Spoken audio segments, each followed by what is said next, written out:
முன்னை வினயகல மூங்கில் குடியமுதன் பொன்னங்கழக்கமலப் போதிரண்டும் என்னுடைய சென்னிக்கனியாக தென்குலத்தார்க்கு எண்ணக் கடவுடையேன் யான் நயந்தரும் பேரின்பமெல்லாம் பழுதென்று நன்னினர் செயந்தருங்கீர்த்தி ராமானுஜமுனி தாளினமேல் உயர்ந்த குணத்து திருவரங்கத் தமுதோங்கம் அந்தாள் இயம்பும் கழுத்துரை அந்தாதி ஓதை சிலிஞ்சமே இனியன் குறை நமக்கு எம்பெருமானா திருநாமத்தால் முனிதந்த நூற்றெட்டு சாவித்திரி என்னும் நுண்பொருளை கலிதந்த செஞ்சொல் கலித்துறை அந்தாதி பாடித்தந்தான் புனிதன் திருவரங்கத் தமுதாயனே சொல்லின் தொகை கொண்டு உனதடிப்போதுக்கு தொண்டு செய்யும் நல் அன்பரேத்தும் நாமமெல்லாம் இந்த நாவின் உள்ளே அல்லும் பகலம் அமரும்படி நல்கு அருசமயம் வெல்லும் பரம ராமானுஜா இது என் விண்ணப்பமே.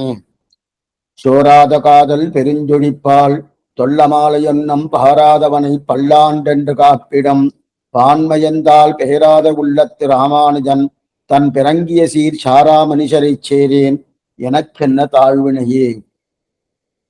இந்த பாசுரமானது பெரியாழ்வாவுடைய வைபவத்தை சொல்லி அவருடைய திருவடியை பத்தினவர் என்று சொல்லக்கூடிய ஆச்சரியமான பாட்டு.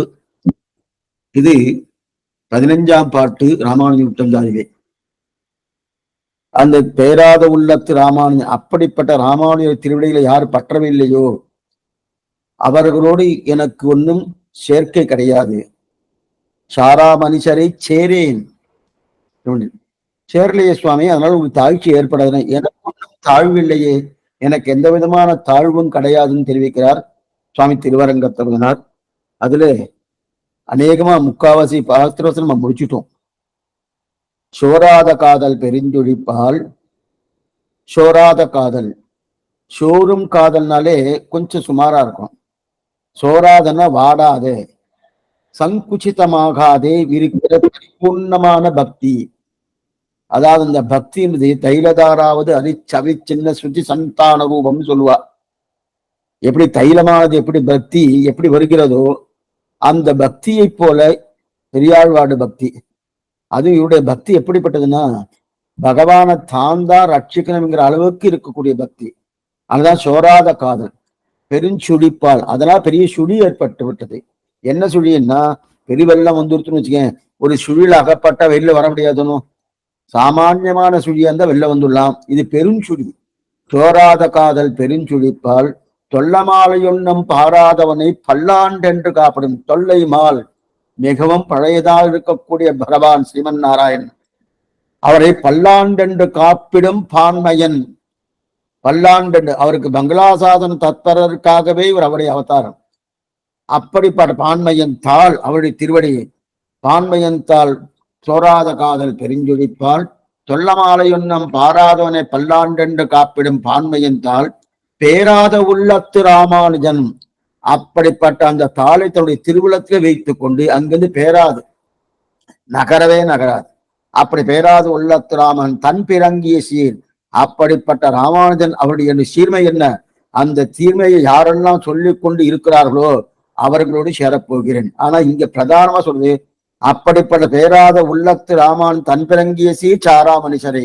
அந்த ராமானுடைய சீர் என்று சொல்லக்கூடிய அவருடைய வைபவத்தை யாரெல்லாம் போற்றப்படவில்லையோ அவர்களோடு எனக்கு சேர்க்கை கிடையாது, அவர்களோடு சேரமாட்டேன். அது மட்டும் இல்ல, அதனால எனக்கு ஒன்றும் தாழ்வில்லையேன்னு தெரிவிக்கிறார். அதுல சோராத காதல் பெருஞ்சொழிப்பால் தொல்லமாலை ஒன்னம் பாராதவனை பல்லாண்டென்று காப்பிடும் பான்மையன் தாள். அது வரைக்கும் பார்த்துட்டோம். அதன் பிறகு இந்த இடத்துல பல்லாண்டுன்னு என்னது, பல்லாண்டு பாடினாரணும். பல்லாண்டுனா பகவானுக்கு தான் ஆசீர்வாதம் பண்றான்னா மங்களாசாசனம்னு பேரு.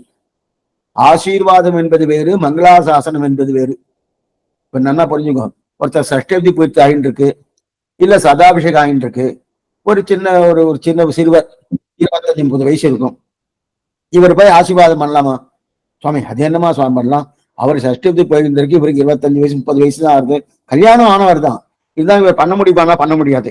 அப்ப இவர் என்ன சுவாமி சொல்லலாம், மங்களாசாசனம்னு பேர். மங்களாசாசனம் பெரியவாளுக்கும் பண்ணலாம், சின்னவாளுக்கும் பண்ணலாம். ஆனா அதே நேரத்துல ஆசீர்வாதம்ன்றது பெரியவா தான் சின்னவாளுக்கு பண்ணோம் இல்லையா? சின்னவாளும் பண்ற ஆச்சாரிய புருஷன் தான் பண்ணலாம், வித்வானா தான் பண்ணலாம். இதெல்லாம் கொஞ்சம் நன்னா பார்த்துக்கணும். ஏன்னா அப்படின்னா நீங்க பண்ணப்படாதுன்னு சொன்ன வயசுல ஒரு ஆனா நான் பெரியவனா இருக்கேன், அப்ப நான் வந்து அவருக்கு ஆசீர்வாதம் ஆசீர்வாதம் யாருக்கு? ஆச்சார புருஷாளுக்கு. அது பண்ண முடியாது. அது பண்ண முடியாது. அவதான் இந்த சிஷ்யாளுக்கு பண்ணணும். ஆச்சாரியன் சிறு வயசா இருந்தாலும் அவர்கிட்ட ஆசீர்வாதம் பெறலாம், மங்களாசாசனம் எல்லாமே பெறலாம். ஆனா இவர் என்ன பண்ண முடியும்? இந்த சிஷன் அவருக்கு மங்களாசாசனம் தான் பண்ண முடியும். அதே போல மங்களாசாசனம் பண்றார். அங்க என்னது? பான்மயந்தால் பல்லாண்டென்று காப்பிடம் பான்மயன். எப்படி மங்களாசாசனா? காலத்தை நிர்ணயிக்கிறாரு. நமக்கு தெரியாத காலம்னு சொல்றாரு. முதல் யுகம் என்ன, இரண்டாம் யுகம் என்ன, மூன்றாவது யுகம் என்ன, நான்காவது யுகம் என்ன, அந்த 4 காலம் நமக்கு நன்னவா தெரியும். ஆனா இந்திரனுடைய காலம் என்ன, பிரம்மாவுடைய காலம் என்ன, அந்த பிரம்மா ஒரு பிரம்மாவில எத்தனை பிரம்மாக்கள் உண்டு பார்த்திருக்கோம்.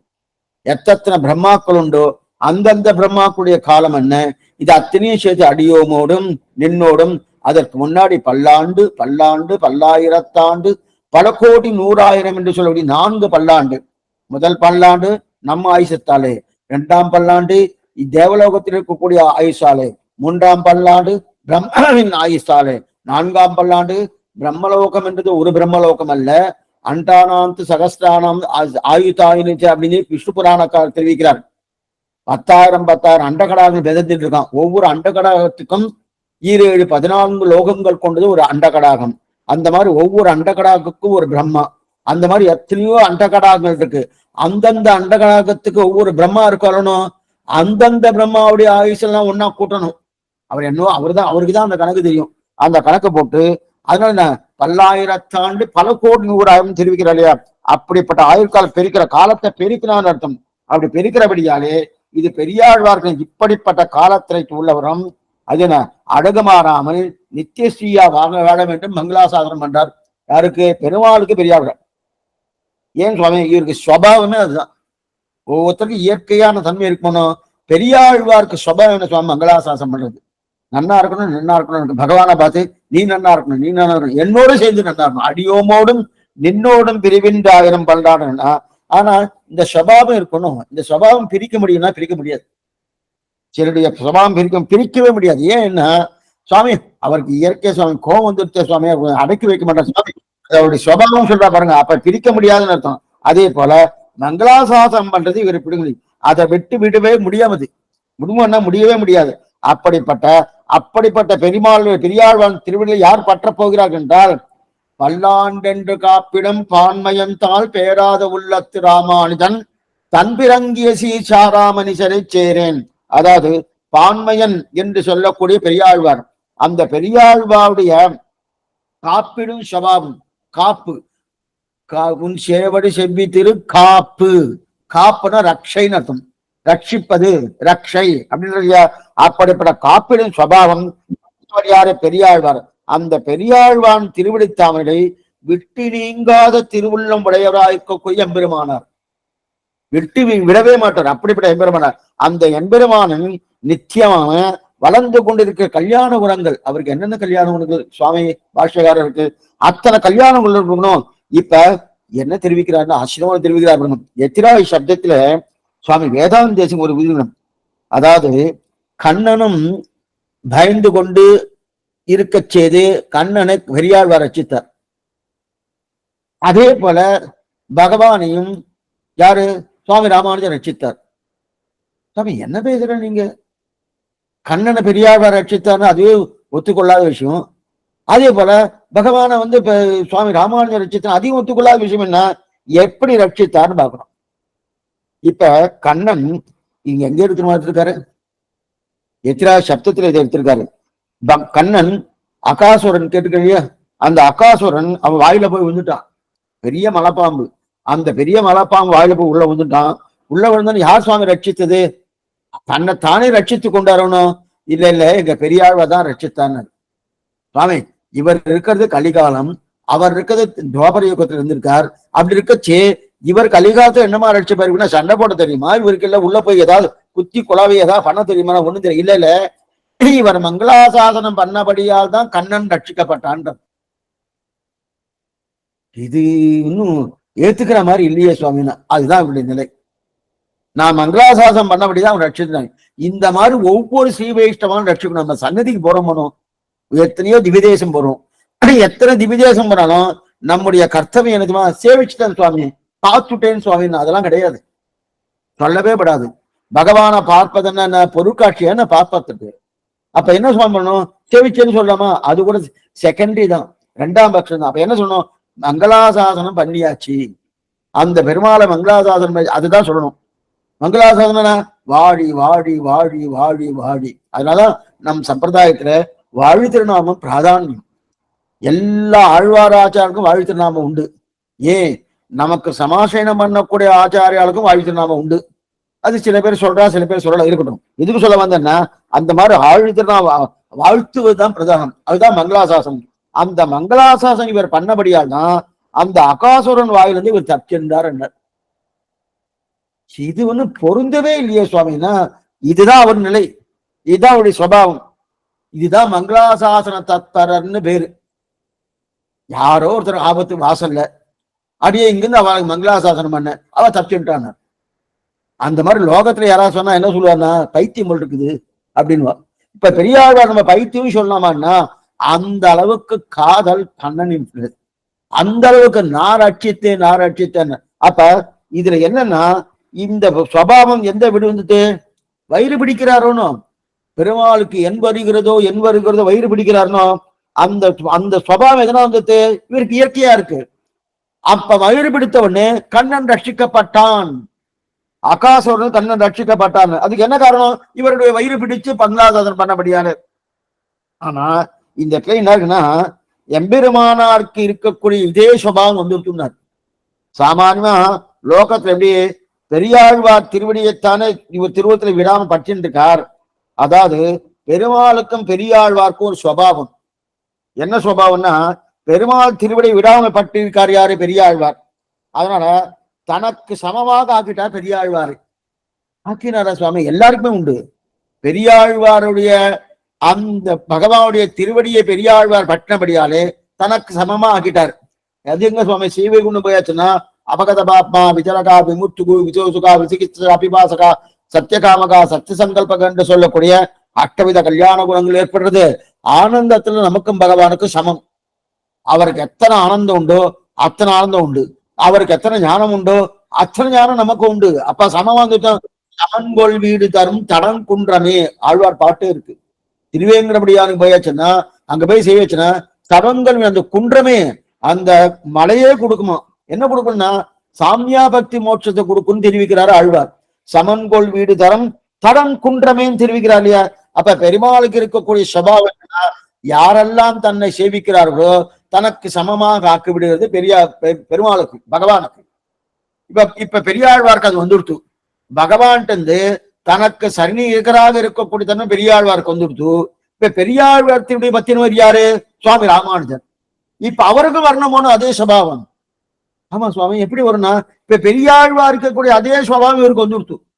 யாருக்கு, சுவாமி ராமானுஜருக்கு வந்துடுத்து. அவர் மங்களாசாசனம் பண்ணார் சுவாமி, பகவானை ரட்சித்தான்னு சொன்னேன். ஆகாசுரன் ரட்சித்தா போல ஒவ்வொன்னு அந்தியம் போதில் அறியுருவாகி என்னைக்கோ நடந்தது. நரசிம்ம அவதாரம் கிருத்தயுகத்துல நடந்தது.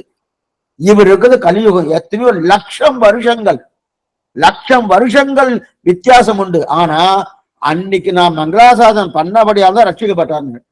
ஏதோ இரண்ய கசிப்பால ஏதாவது ஆபத்து வந்திருந்தா என்ன பண்றது, திடீர்னு ஏதாவது நான் மங்களாசாசனம் பண்ணணும். அந்தியம் போதில் உருவாகி அறிய இடித்தவனை பந்தனை தீர பல்லாண்டு, அந்த நடுக்கம் தீர பல்லாண்டுன்னு. ஏன்னா பிறந்த குழந்தை உடனே சண்டைக்கு போறதுன்னு. ஆமா சுவாமி, ஏன்னா நரசிம்மர் பிறந்த உடனே சண்டை. ஒரு முகூர்த்த காலம் தான் நரசிம்மர் இருந்தது. 1.5 மணி சாவக அவதாரமே 1.5 மணி சாவகாசம் தான். மற்ற ராமாவதாரமும் கிருஷ்ண அவதாரமும் 120 வருஷங்கள், ராமாவதாரம் 11,000 வருஷங்கள். அந்த மாதிரி நரசிம்ம அவதாரம் உண்டான்னா ஒரே முகூர்த்த காலம், ஒரு நாள் கூட கிடையாது. ஒரு முகூர்த்த காலத்துல தன்னுடைய அவதாரத்தை முடிச்சுட்டு கிளம்பியாச்சு சுவாமி நரசிம்ம பெருமாள். ஆனா அப்ப ஏதாவது ஆபத்து ஏற்பட்டுன்னா என்ன பண்றது, நாம் மங்களாசாசனம் பண்ணணும். பாட்டு பாக்குறோம்னா அந்தியம் போதில் அறிவுருவாகி அணியடித்தவனே. அதனால இந்த சபாபம் இப்ப சுவாமி எம்பெருமானாருக்கு வரணும், ராமானுஜுக்கு வரணும், வந்துடுத்துனாரு. வந்துடுத்துன்னா அப்ப பகவானை பெரியாழ்வார் ரட்சித்தா போல அதே பகவானை சுவாமி ராமானுஜர் ரட்சித்திருக்காரா, இப்படிதான் வரணும். ரட்சித்திருக்காரான்னா இருக்க, பகவானை ரட்சிக்கிற தொழில் ராமானுஜருக்கும் கொடுத்துட்டாராம். இவர் ரட்சிக்கிறார் இல்லையா? அது ஏன் ரட்சிக்கிறான்னு பின்னாடி பார்ப்போம். இவர் யாரு ரட்சிக்கிறார்? பெரியாழ்வார் பகவான் ரட்சித்தார். ரட்சித்தார்னா என்ன அர்த்தம்? மங்களாசாசனம். கொஞ்சம் நன்னா படிச்சுக்கோ. நாம ஸ்ரீவைகுண்டம் போனாலும் மங்களாசாசனம் தான். கடைசி பாட்டு பார்க்கணும். பல்லாண்டென்று பவித்திரனை பரமேட்டியை சாந்தமென்னும் வில்லாண்டாம் தன்னை வில்லுபுத்தூர் விஷ்ணு சித்தன் விரும்பிய சொல் நல்லாண்டென்று நவிந்துரைப்பா நமோ நாராயணாயவென்று பல்லாண்டும் பரமாப்தனை சூழ்ந்திருந்தேத்துவர் பல்லாண்டு. ஸ்ரீவைகுண்டம் போன பிறகு சுத்தி சுத்தி சுத்தி சுத்தி பல்லாண்டு பாடிட்டே இருக்கிறது தான். அதுதான் கைங்கரியம் தெரிவிக்கிறாளே. அப்படி இருக்கச்சேது அதே சபாவம் இப்ப ராமானுஜர் கொடுத்துட்டார். ஏன்? பெரியாழ்வார் திருவடியை ராமானுஜர் பத்தினபடியாலே அந்த சுபாவம் கொடுத்துட்டார். கொடுத்துறதுன்னு என்ன அர்த்தம்? பகவானை ரட்சிக்கணும். ரட்சிச்சிருக்காரா சுவாமின்னு? ராமானுஜர் எப்ப சுவாமி பகவானை ரட்சித்தார்னா ஆச்சரியமா தெரிவிக்கிறார். குதிருஷ்டிகள் வேத பாக்கியர்கள் கொஞ்சம் நன்னா நிமிர்ந்து உட்கார்ந்து நன்னா கேட்டுக்கிறோம்.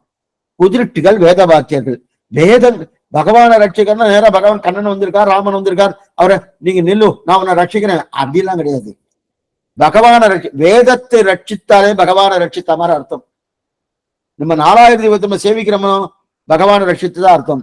4000 தீபத்தை ரட்சித்தாலே பகவானை ரட்சித்ததா அர்த்தம். வேதங்களை வேதாந்தம் ஸ்ரீ வைஷ்ணவ சம்பிரதாயம். வேதம் சம்ஸ்கிருத வேதம், திராவிட வேதம். திராவிட வேதத்தை ரட்சித்தாலும் பகவான ஊற்றமுடையாய் பெரியாய் உலகினில் தோற்றமா நின்ற சுடரே துயிலாய்ந்து இருக்கிற ஆண்டாள். இதே திருப்பாவையில அப்படி இருக்க செய்து அப்ப இவரு குதிருஷ்டிகள் வேத பாக்கியர்கள். இந்த விஷயம் பின்னாடி நிறைய வரப்போறது. சுருக்கமா சொல்றேன். குதிருஷ்டி அப்படின்னு என்ன சுவாமி? திருஷ்டினா பார்வை. குதிருஷ்டி நேர் பார்வையில குறுக்கு பார்வை, சரியான பார்வை இல்லை. அப்பனா என்ன? அந்த வஸ்துவை தப்பா பாக்குறான். அதுக்குதான் குதிருஷ்டின்னு பேரு. ஒரு பொருள் இருக்கு, ஒரு பொருளை பார்த்து அந்த பொருளையே மாத்துறது அந்யதா ஞானம், விபரீத ஞானம், ஞான அனுதயம்னு சொல்லுவா. இதெல்லாம் பின்னாடி சொல்றேன். அங்க வரைச்ச நிறைய விஷயங்கள். விபரீத ஞானம் பொருளையே மாத்துறது, பொருளுக்குண்டான குணத்தை மாத்துறது, பொருளுக்குண்டான தன்மையை மாத்துறது, இதுக்கெல்லாம் குதிருஷ்டின்னு பேரு. அந்த குதிருஷ்டியா வேதத்தில் சொல்லப்பட்ட கருத்து என்னவோ அது நேரடியா சொல்லாம தப்பான அர்த்தம், அவளுக்கு குதிருஷ்டின்னு பேரு. அப்ப வேத பாக்கியான் இருக்கா. பாக்கி வேதத்தை ஒத்துக்கிறது கிடையாது. வேதத்தை ஒத்துக்கொள்ளாத மதங்கள் 11 மதங்கள். வேதத்தை ஒத்துக்கொண்டு அதுக்கு தப்பான அர்த்தத்தை கொடுக்கக்கூடிய மதங்கள் 6 மதங்கள். சங்கர, பாஸ்கர, யாதவ, பாட்ட, பிரபாகர, தங்கள் மதம்னு கேள்விப்படுறோமோ அந்த 6 மதங்கள். இவ 2 பேரும் என்ன பண்ணான்னா கொண்டு வேதத்தில் இருக்கக்கூடிய சப்தங்களை எடுத்து கொண்டு போய் பகவானை கொண்டு போய் மூலையில போறோம் போயிட்டார். இப்ப ராமான் எப்படி பகவான் ரட்சித்தார்னா வேத குதிர்ச்சியில வேதத்தை தப்பா சொல்லி அந்த குகையில கொண்டு போய் கண்ணனை கொண்டு போய் போட்டுட்டார். எப்படி? குதிருஷ்டி பாக்கியர் 2 பேருமே கண்ணனை கொண்டு போய் ஒரு குகையில கொண்டு போய் போட்டு அடைச்சு விட்டுட்டார். என்ன சுவாமினா, ஓ இந்த மாதிரி பகவானுக்கு குணங்கள் கிடையாது, பகவானுக்கு விபூதி கிடையாது, பகவானுக்கு ரூபம் கிடையாது, இதைதான் தெரிவிக்கிறார். குணங்களே கிடையாது. சமஸ்த கல்யாண குணாத்மகன்னு பேரு. ஆனா குணங்களே கிடையாதுன்னு சொல்றா. அதுக்கு ரூபம் கிடையாது. என்னென்ன யோனியமாய் பிறந்தா இமையோர் தலைவா அப்படின்னு எத்தனை ரூபங்கள் பலபலவே ஆபரணம் பேரும் பலபலவே சோதி வடிவு பண்பு எண்ணில் பலபல கண்டுண்டு கேட்டுட்டு மூன்றின்மம் பலபலவே ஞானமும் பாம்பல மேலாட்கையோன்னு எத்தனை ரூபங்கள் அவருக்கு. விஸ்வம் விஸ்வம் வசக்காரகா பூதபவ்ய பகவத்பலம் அத்தனை ரூபங்கள் இருக்க செய்து ரூபமே கிடையாதுன்றாரு. அதுக்கு மேல அவனுக்கு விபூதி. இந்த விபூதினா எத்தையும் நினைக்காதீங்க. நித்திய விபூதி, லீலா விபூதி. இந்த நித்திய விபூதி லீலா விபூதி கிடையாது. ஸ்ரீவைகுண்டமே கிடையாது. இதெல்லாம் சொல்லிட்டு இருக்கா. ஓ இதெல்லாம் சொன்னா பகவானை கொண்டு போய் ஒரு குகைக்குள்ள அடைச்சி வச்ச மாதிரி. பகவான் அப்ப என்ன பண்ணா சுவாமி ராமானுஜர் தான் கையை பிடிச்சு அந்த கண்ணனை ஐஷன் வந்தார் இல்லையா, ஐஷன் வந்து ரட்சித்தாரணும். அப்ப பெரியாழ்வார் கண்ணனை ரட்சித்தார். அதே போல சுவாமி ராமானுஜர் கண்ணனை ரட்சித்தார். அதனும் அதைத்தான் தெரியாது. பேராத காதல் சோராத காதல் பெருஞ்சொலிப்பால் தொல்லமாலையொன்னம் பாராதவனை பல்லாண்டென்று காப்பிடம் பான்மையந்தால் பேராத உள்ளத்து ராமானுஜன் தன் பிறங்கிய சீர் சாரா மனுஷரை சேரேன். அப்படிப்பட்ட குதிர்ச்சி என்ன, இவா என்ன, அவெல்லாம் பண்ணிட்டு இருக்கணும். தத்துவ நூல் கூழற்றது. மேல வரப்போகுது. தத்துவ நூல் கூழற்றது. சம்ஸ்கிருத வேதம் என்ன, திராவிட வேதம் என்ன, 2மே ரட்சித்து கொடுத்தார். அதனாலதான் நாம இந்த நல்லா பேசணும். இந்த முதல் தாய் சடகோபன் மைம்பால் வளர்த்த இதத்தாய் ராமானுஜன் மிக்க இரநிலையும் வெய்யாம் உயிரிலையும் தக்க நிலையும் தலையாக தொக்கிலும் இது அர்த்த பஞ்சத்துக்காக. ஆனா இந்த திருவாய்மொழி கிட்ட நல்லா நிலைச்சு நிக்கிறோம்னா ராமானுஜரை தான் பிரார்த்திக்கிறோம், இவரை பிரார்த்திக்கிறது இல்லை. யாரு? நம்மாழ்வார் தானே பிரார்த்திக்கணும், பிரார்த்திக்கிறது இல்லை. அதே போல திருமொழி என்னுடைய மனசுல நல்லா நிலைச்சு நிக்கிறோம்னா எங்கள் கதியே ராமானுஜ முனியே சங்கை கெடுத்தாண்ட தவராசா பொங்கு புகழ் மங்கையர் கோனிந்த மறையாயிரம் அனைத்தும் தங்குமனம் நீ எனக்குத்தா அப்படின்னு பிரார்த்திக்கிறோம். சுவாமி தங்குமனம் நீ எனக்குத்தான்னு திருவங்கை ஆழ்வாராலே பண்ணப்பட்ட பெரிய திருவடியை அவர் திருவடி வாரத்துல பிரார்த்திக்கிறது விட்டு ராமானுஜர் திருவடி பிரார்த்தின ரட்சித்தது இவர். ரட்சித்தது இந்த முதல் தாய் நம்மாழ்வார். அவர் பெற்று போதுட்டார். வளர்க்கணுமோனோ என்னைக்குமே தேவைக்கை காட்டிலும் யசோதைக்கு தான் வைபவம் அதிகம். சுவாமி பெத்தவாளுக்கு தானே வைபவம், அது பராசர விட்டு ஒத்துக்கல. எங்க வளர்ந்திருக்கா பாருங்க. அதே போல இவர் பெத்து போட்டுட்டார். திருவாய்மொழிங்கிற கிரந்தத்தை, பெரிய திருவடி கிரந்தத்தை பெத்து போட்டாச்சு. வளர்த்தது யாரு? இதற்பாய் ராமானுஜன் தெரிவிக்கலையா? அதனால என்ன தெரியுது? இது ரெண்டையும் வளர்த்தபடியாலே பகவானை நன்னா ரட்சித்தாரு. அப்படிப்பட்ட ரத்னம் அப்படின்னு. அப்ப அதனால நேரத்து இந்த சாஸ்திரத்துக்கெல்லாம் பயம் போயிடுது, பயம் போயிடுது. ஸ்ருதி ஸ்ருதி சூத்ரானாம் அந்தர்ஜர அசீசமது தஸ்பை ராமானுஜாரியக நம பரமயோகினி ஸ்ருதி ஸ்ருதி சூத்ரானாம் அந்தர்ஜரம் அசீசமது அப்படின்னா ஸ்ருதி என்ன, ஸ்ருதி என்ன, இந்த சூத்திரங்கள் இருக்கிற ஜுரத்தை, ஜுரம்னா என்ன? நமக்கெல்லாம் ஜுரம் வந்துருச்சுன்னா உடனே ஒண்ணும் முடியல சுவாமின்றமனோ. அதே போல அவளுக்கு ஜுரம் பண்றபடி பண்ணிட்டாலாம். பாக்கியர்களும் குதிருஷ்டிகளும். பாக்கியர்கள்னா வேதத்தை ஒத்துக்கொள்ளவில்லை, குதிருஷ்டிகள்னா வேதத்தை ஒத்துக்கொண்டு தப்பான அர்த்தம் கொடுக்கிறவர்கள். அவ ரெண்டு பேரும் ஜுரத்தை உங்கட்டாகணும்.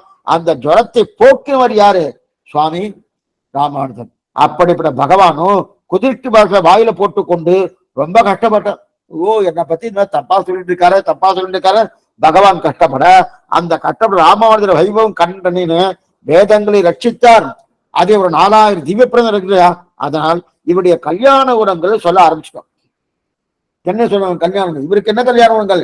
பெரியாழ்வாடைய கல்யாணங்கள் மங்களாசாசன தத்பரம். அந்த பெரியாழ்வாடைய சுபாவம் இவருக்கு வந்துருத்தோணும். பெருமாளுடைய சுபாவம் பெரியாழ்வாருக்கு வந்துருத்து. பெரியாழ்வார் சுபாவம் ராமானுஜருக்கு வந்துருத்தணும். வந்தபடியாலே இவர் வேதங்களை ரட்சித்தரணும். அப்படிப்பட்ட ரட்சித்தபடியாலே அபாரமான கல்யாண குணங்கள்.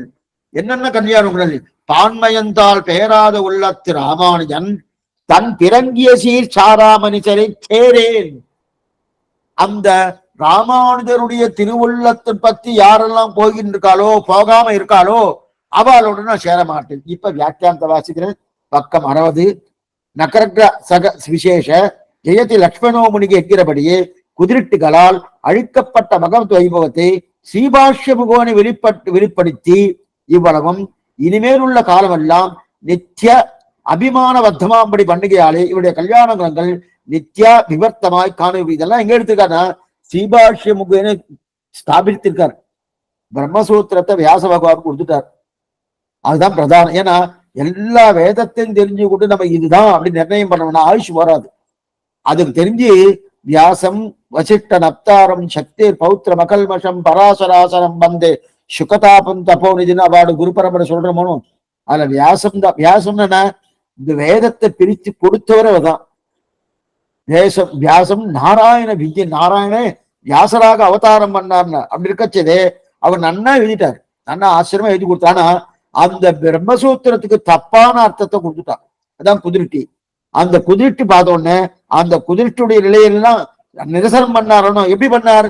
ஸ்ரீபாக்ஷ்ய முகேன பாராசல்ய வசஸ்துதாம் உபனிஷத் துக்தாதி மத்யோத்ருதாம் சம்சாராபிர் விபீதன வியபகதி பிராணாப்த சஞ்சீவனிம் பூர்வாச்சாரிய சுரக்ஷிதாம் பகுமதி வியாகாத தூரஸ்திதாம் ஹானீதாந்து நிஜாட்சரைகி சுமனசகா பௌமா பிபன்வம் தகம். இது 2வது மங்கள ஸ்லோகம் ஸ்ரீபாஷ்யத்துக்கு. முதல் மங்கள ஸ்லோகம் அகில புவன ஜன்மஸ்தேம வங்காதிலீலே வினத விபூராக ரட்சைக தைத்தே சுஜிதிரிதி விதிப்தே பிரம்மனே ஸ்ரீனிவாசே பவத மம பரஸ்பன் சேபிகி பக்தி ரூபா. முதல் மங்கள ஸ்லோகம். 2வது மங்கள ஸ்லோகம் ஸ்ரீபாஷ்யத்துக்கு. ஆச்சரியமா. ஆனா அது சொல்லணும்னா அதுக்கு உண்டான அதிகாரியா இருக்கணும். அது மட்டும் இல்ல, குறைஞ்ச வருஷம் 4-5 வருஷமா தான் இருக்கட்டும். அது போல பாராசரிய வசஸ்துதாம் உபனிஷத் துக்தாதி மக்யோத்ருதாம் சம்சாராப்தி விபீதன பகவகத பிராணாப்த சங்கீவதியும் பூர்வாச்சாரிய சுரக்ஷிதாம் பகவதி வியாகாத தூரஸ்திதாம் ஹானீதாம் விஜாட்சரைகி சுமனசகா பௌமா பிகந்தம் தகன அந்த ஸ்ரீபாஷ்ய முகேன ஆச்சரியமா 4 அத்தியாயங்கள் என்ன, அதே போல 16 பாதங்கள் கொண்டு ஆச்சரியமா தெரிவிக்கிறார். அதன் மூலமா இவர் என்ன பண்ண பகவானை ரட்சித்தார். அதுக்கு மேல சாரா மனுஷரை சேரேன் வியாக்கியானம் வாசிக்கிறார். அவற்றை தங்களுக்கு அபாசிரமாக பற்றிராத மனுஷரை தேகமாத்தியக பிரதிலப்ய துர்லபம் என்கிறபடியே அது துர்லபமான மனுஷ தேகத்தோடு இருந்தும் புவான் சகாத்மாக என்னும்படி நட்டப்பிராயரான மனுஷரின்படி யோக்கியத்தை இல்லாதே அகன்று போனார்கள் என்று ஆறியிருக்க போகும் சிரவணமகங்க சாதனங்களை உடைத்தான மனுஷ தேகத்தை பெற்றும் ஆசியாத கர்ப்ப நிர்பாக்கியரை சேரேன், அப்படிப்பட்டவரை ஒரு காலம் கிட்டாதே வாசனமாக விட்டிருந்தேன். எடுத்திருக்காரு, ரொம்ப நல்லா இருக்க. சாரா மனுஷரை சேரேன் எனக்கு என்னது பிலோகாச்சாரர் தன்னுடைய சீவத்தின பூஷணத்துல ஒரு விஷயம் எடுத்திருக்கார். பெரியாழ்வாரையும் பாஷ்யக்காரரையும் சேர்த்து ஒரு சூத்திரம் எடுத்திருக்காரு. சாமானியம் அவருடைய சீவத்தின பூஷணத்தை எந்த ஆழ்வாரையும் அவ்வளவு தூரம் எடுக்க மாட்டாரு. அதுலயும் ஆழ்வார் எடுத்திருந்தா கூட பாசனங்கள் எடுத்திருந்தா கூட அதோட ராமானுஜரை சேர்ப்பாருன்னா சேர்க்க மாட்டார். ஆனா இவர் இந்த ஒரே ஒரு ஆழ்வாரோடு ராமானுஜர் சேர்த்திருக்காரு. எப்படின்னா பெரியாழ்வாரையும் சுவாமி பாஷ்யக்காரையும் சேர்த்திருக்காரு, ரொம்ப நாளா சேர்த்திருக்காரு.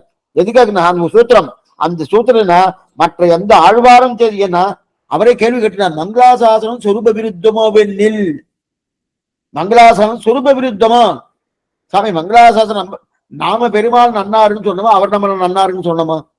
அவர்தான் சுவாமி நம் நன்னாருன்னு சொன்னா இவர் அதுதான் மங்களாசாசனம் சொல்ல. ஆசீர்வாதம் பேரு மங்களாசாசனம்.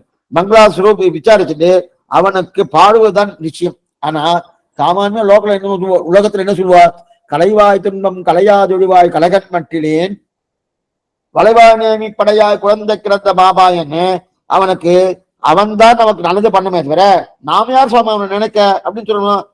அதான் அதுக்கு சமாதானம் அப்படி செய்கிறார். ஞான தசையிலே ரட்ச பாவம் தன் கப்பிலே கிடக்கும். எக்ஸலண்ட். இதெல்லாம் சீவத்திர திவ்ய சாஸ்திரனுடைய சூத்திரம். ஞான தசையிலே ரட்ச பாவம் தன் கப்பிலே கிடக்கும், பிரேம தசையில் தட்டுமாறி கிடக்கும்.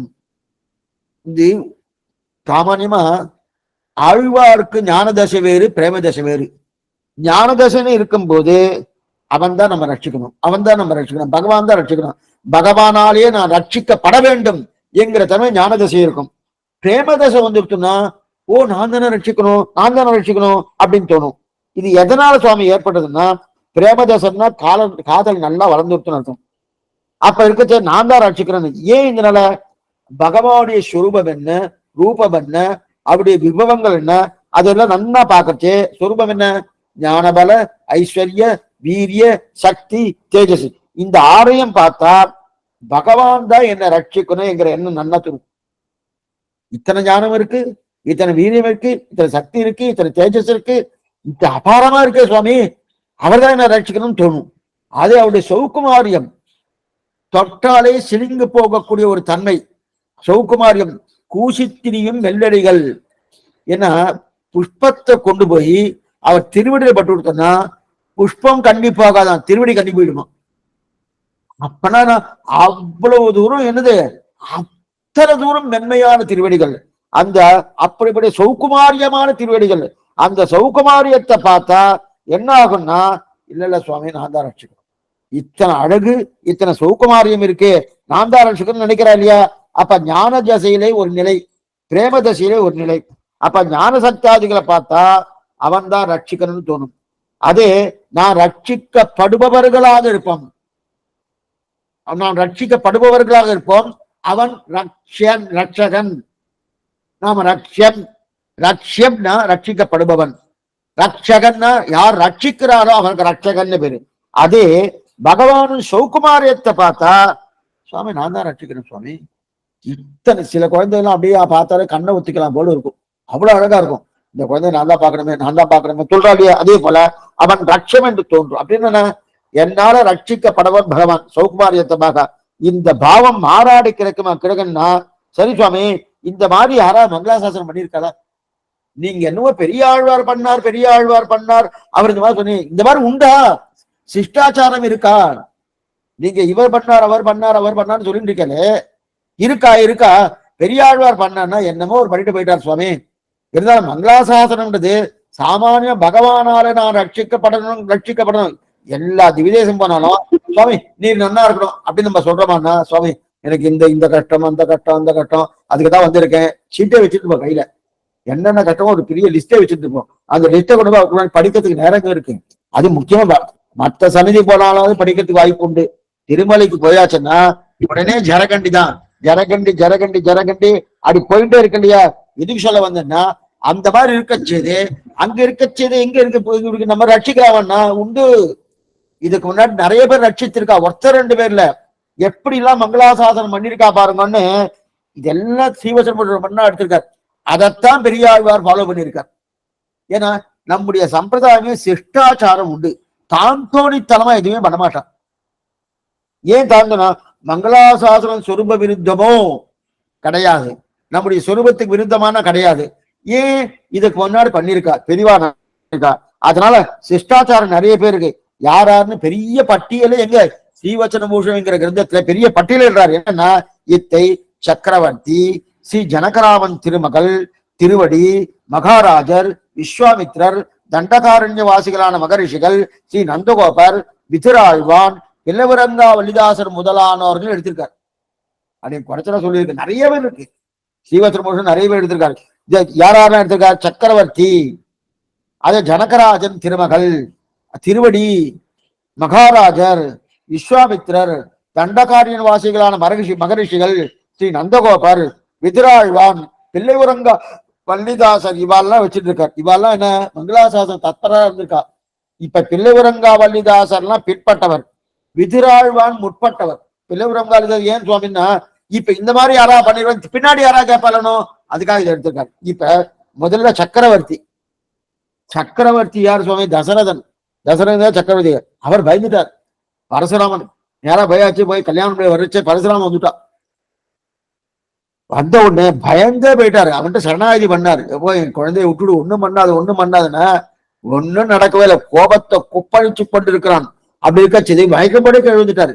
அப்ப ஒரு ஆசீர்வாதம் பண்ற ராமானி நன்னா. ஏன்னா ராம பிரபாவம் பூர்த்தியா நல்லாவே தெரியும் சக்கரவர்த்திக்கு. தெரிஞ்சிருந்தாலும் அவர் அந்த மாதிரி மங்களாசாசனம் பண்றாரு. சுவாமி என்ன சுவாமி பரசுராமன் என்ன பண்ண போறான் என்கிற எண்ணம் வரணும் போனோம். அந்த எண்ணம் இல்லாம இவனுக்கு என் வந்துருமோ மங்களாசாசனம் பண்ணவரும் ஆயுஷ்மான் பவன் சொன்னாரோ சக்கரவர்த்தி. அதுக்கப்புறம் ஜனகராஜன் திருமகள், இது 2ஆ வச்சுக்கணும். ஜனகராஜன் திருமகள்னு 1ஆ வச்சுக்கலாம், அல்லது ஜனகராஜன் கமா திருமகள் 2ஆ வச்சுக்கலாம். ஜனகராஜன் யாரு? சீதையுடைய தகப்பனார். அவர் என்ன சுவாமி மங்களாசாசனம் பண்ணார்னா, 2 பேருடைய சேர்த்திய பார்த்தோன்னே என் கந்திருட்டியே பட்டுடும் போட்டிருக்கேன் பயப்பட்டார். இயம் சீதா மம சுதா சகதர்ம சரீதவா பிரதிச்சேனா பத்ரந்தே பானின் கிருண்ணீஸ்வ பாலினகான்னு பத்ரந்தே உங்களுக்கு மங்களாசாசனம் உண்டாகட்டும், நீங்க நன்னா இருக்கட்டும் அப்படின்னு. என்ன சுவாமி நன்னா? 2 பேரும் சேர்த்தியே பார்த்தோம்னா ஒரு கற்பனையில பண்ணி இன்னும் கல்யாணம் ஆகல, கற்பனையில பண்ணியே அவர் என்ன பண்ணாருன்னா, ஓய்வா நன்னா இருக்கட்டும் என்ன மங்களாசாசனம் தப்பின. அதுக்கப்புறம் திருமகள், இவா 2 பேராவது தேவல. விராட்டு கூடவே இருக்கா தர்மபத்தினி. அவளுக்கு தெரியாத பெருமாவோட வைபவம் என்னன்னு பூர்த்தியா தெரியுமோ. அவ என்ன சுவாமி சொல்லிட்டு இருக்கணும்? ஒன்னும் இல்ல சுவாமி, என்ன திரும்ப சொன்னா, ராமனை கூப்பிட்டுருக்கா. யாரு?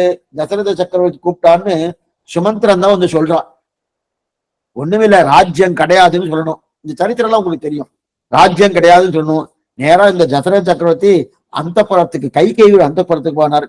என்னமோ போராத காலம் போயிட்டார். அந்த கைகேயி 2 வரம் கேட்டிருக்கா. ஒண்ணு காட்டுக்கு போகணும், மற்றொன்னு பரதன் தான் ராஜ்ய பரிபாலனம் பண்ணணும்னு. ஆனா இந்த விஷயத்த ராமன்ட்ட சொல்லணுமோனோ, நாளைக்கு பட்டாபிஷேகம் கோலோகோலமா ஊரெல்லாம் கொண்டாடிட்டு இருக்கா. அப்படி இருக்கச்சேது சொல்லணுன்றதுக்காக காத்தால எழுந்து நேரா போய் கடற்கரை 3 மணிக்கு நேரா போய் கீழ்ப்பிடா. வேற சுமந்திரன் தான் வந்து கூப்பிட்ட உடனே சீதையோடு வெளில வந்த வாசல் வரைக்கும் வந்துருக்கா. சீத்தை வாசல் வரைக்கும் வந்ததுக்கு அப்புறம் அந்த தன்னுடைய மாலை எடுத்து சீத்தை கழுத்துல போட்டுருக்கா. ராமன் தன்னுடைய மாலை சாத்திட்டு இருக்கானோ, அந்த மாலை எடுத்து சீத்தை கழுத்துல போட்டு, சீத்தை ஜாக்கிரதையாரு என்னோ தகப்பனா கூப்பிடுறாராம். அதே போல நடுவிலாட்சியர்னு கைகேயி கூப்பிட்டுருக்கா. என்ன விஷயம்? ஒண்ணுமில்லை, உனக்கு ஒண்ணுங்க ராஜ்யமே கிடையாது, நீ காட்டுக்கு போகணும்னு சொல்றதுக்கு தான் கூப்பிட்டுருக்கா. போகணும், நான் போயிட்டு வந்துடுறேன்னு. அப்ப சீதை சொல்ற வார்த்தை ஆச்சரியமான வார்த்தை. என்ன வார்த்தைன்னா, ஒவ்வொன்னும் சொல்லிட்டு இருக்கா அப்புறம். ராமன் வெளில போறச்சு கைக்கு அந்த புறத்துக்கு போகணும், ராமனுடைய தோல் மாலை எடுத்து சீத்தை கழுத்துல போட்டு அப்ப சொல்றா சீதை, கிழக்கே உன்னை இந்திரன் ரட்சிக்கட்டும், தெற்கே உன்னை யமன் ரட்சிக்கட்டும், மேற்கே உன்னை வருணன் ரட்சிக்கட்டும், வடக்கே குபேரன் ரட்சிக்கட்டும் சொல்றா. யார சொல்லிட்டு இருக்கா? ராமனை சொல்றா. சொல்றவா சீதை. அடியெல்லாம் சொன்னா ஒண்ணும் தெரியாது சுவாமி, வாஸ்தவம் பிராட்டிக்கு தெரியாதா? நித்யவேஷா ஜெகன்மாதா விஷ்ணோர்ச்சி அனபாயின்னு காந்தஸ்தே புருஷோத்தமகா பணிபதிசையா ஆசனம் பாகரன், எத்தனை தூரம் நெருக்கம். நம்மளா சொல்றோம்னா சுவாமி அவன் 2 பேரும் லைஃப் பார்ட்னர் சுவாமி அப்படின்றா இல்லையா?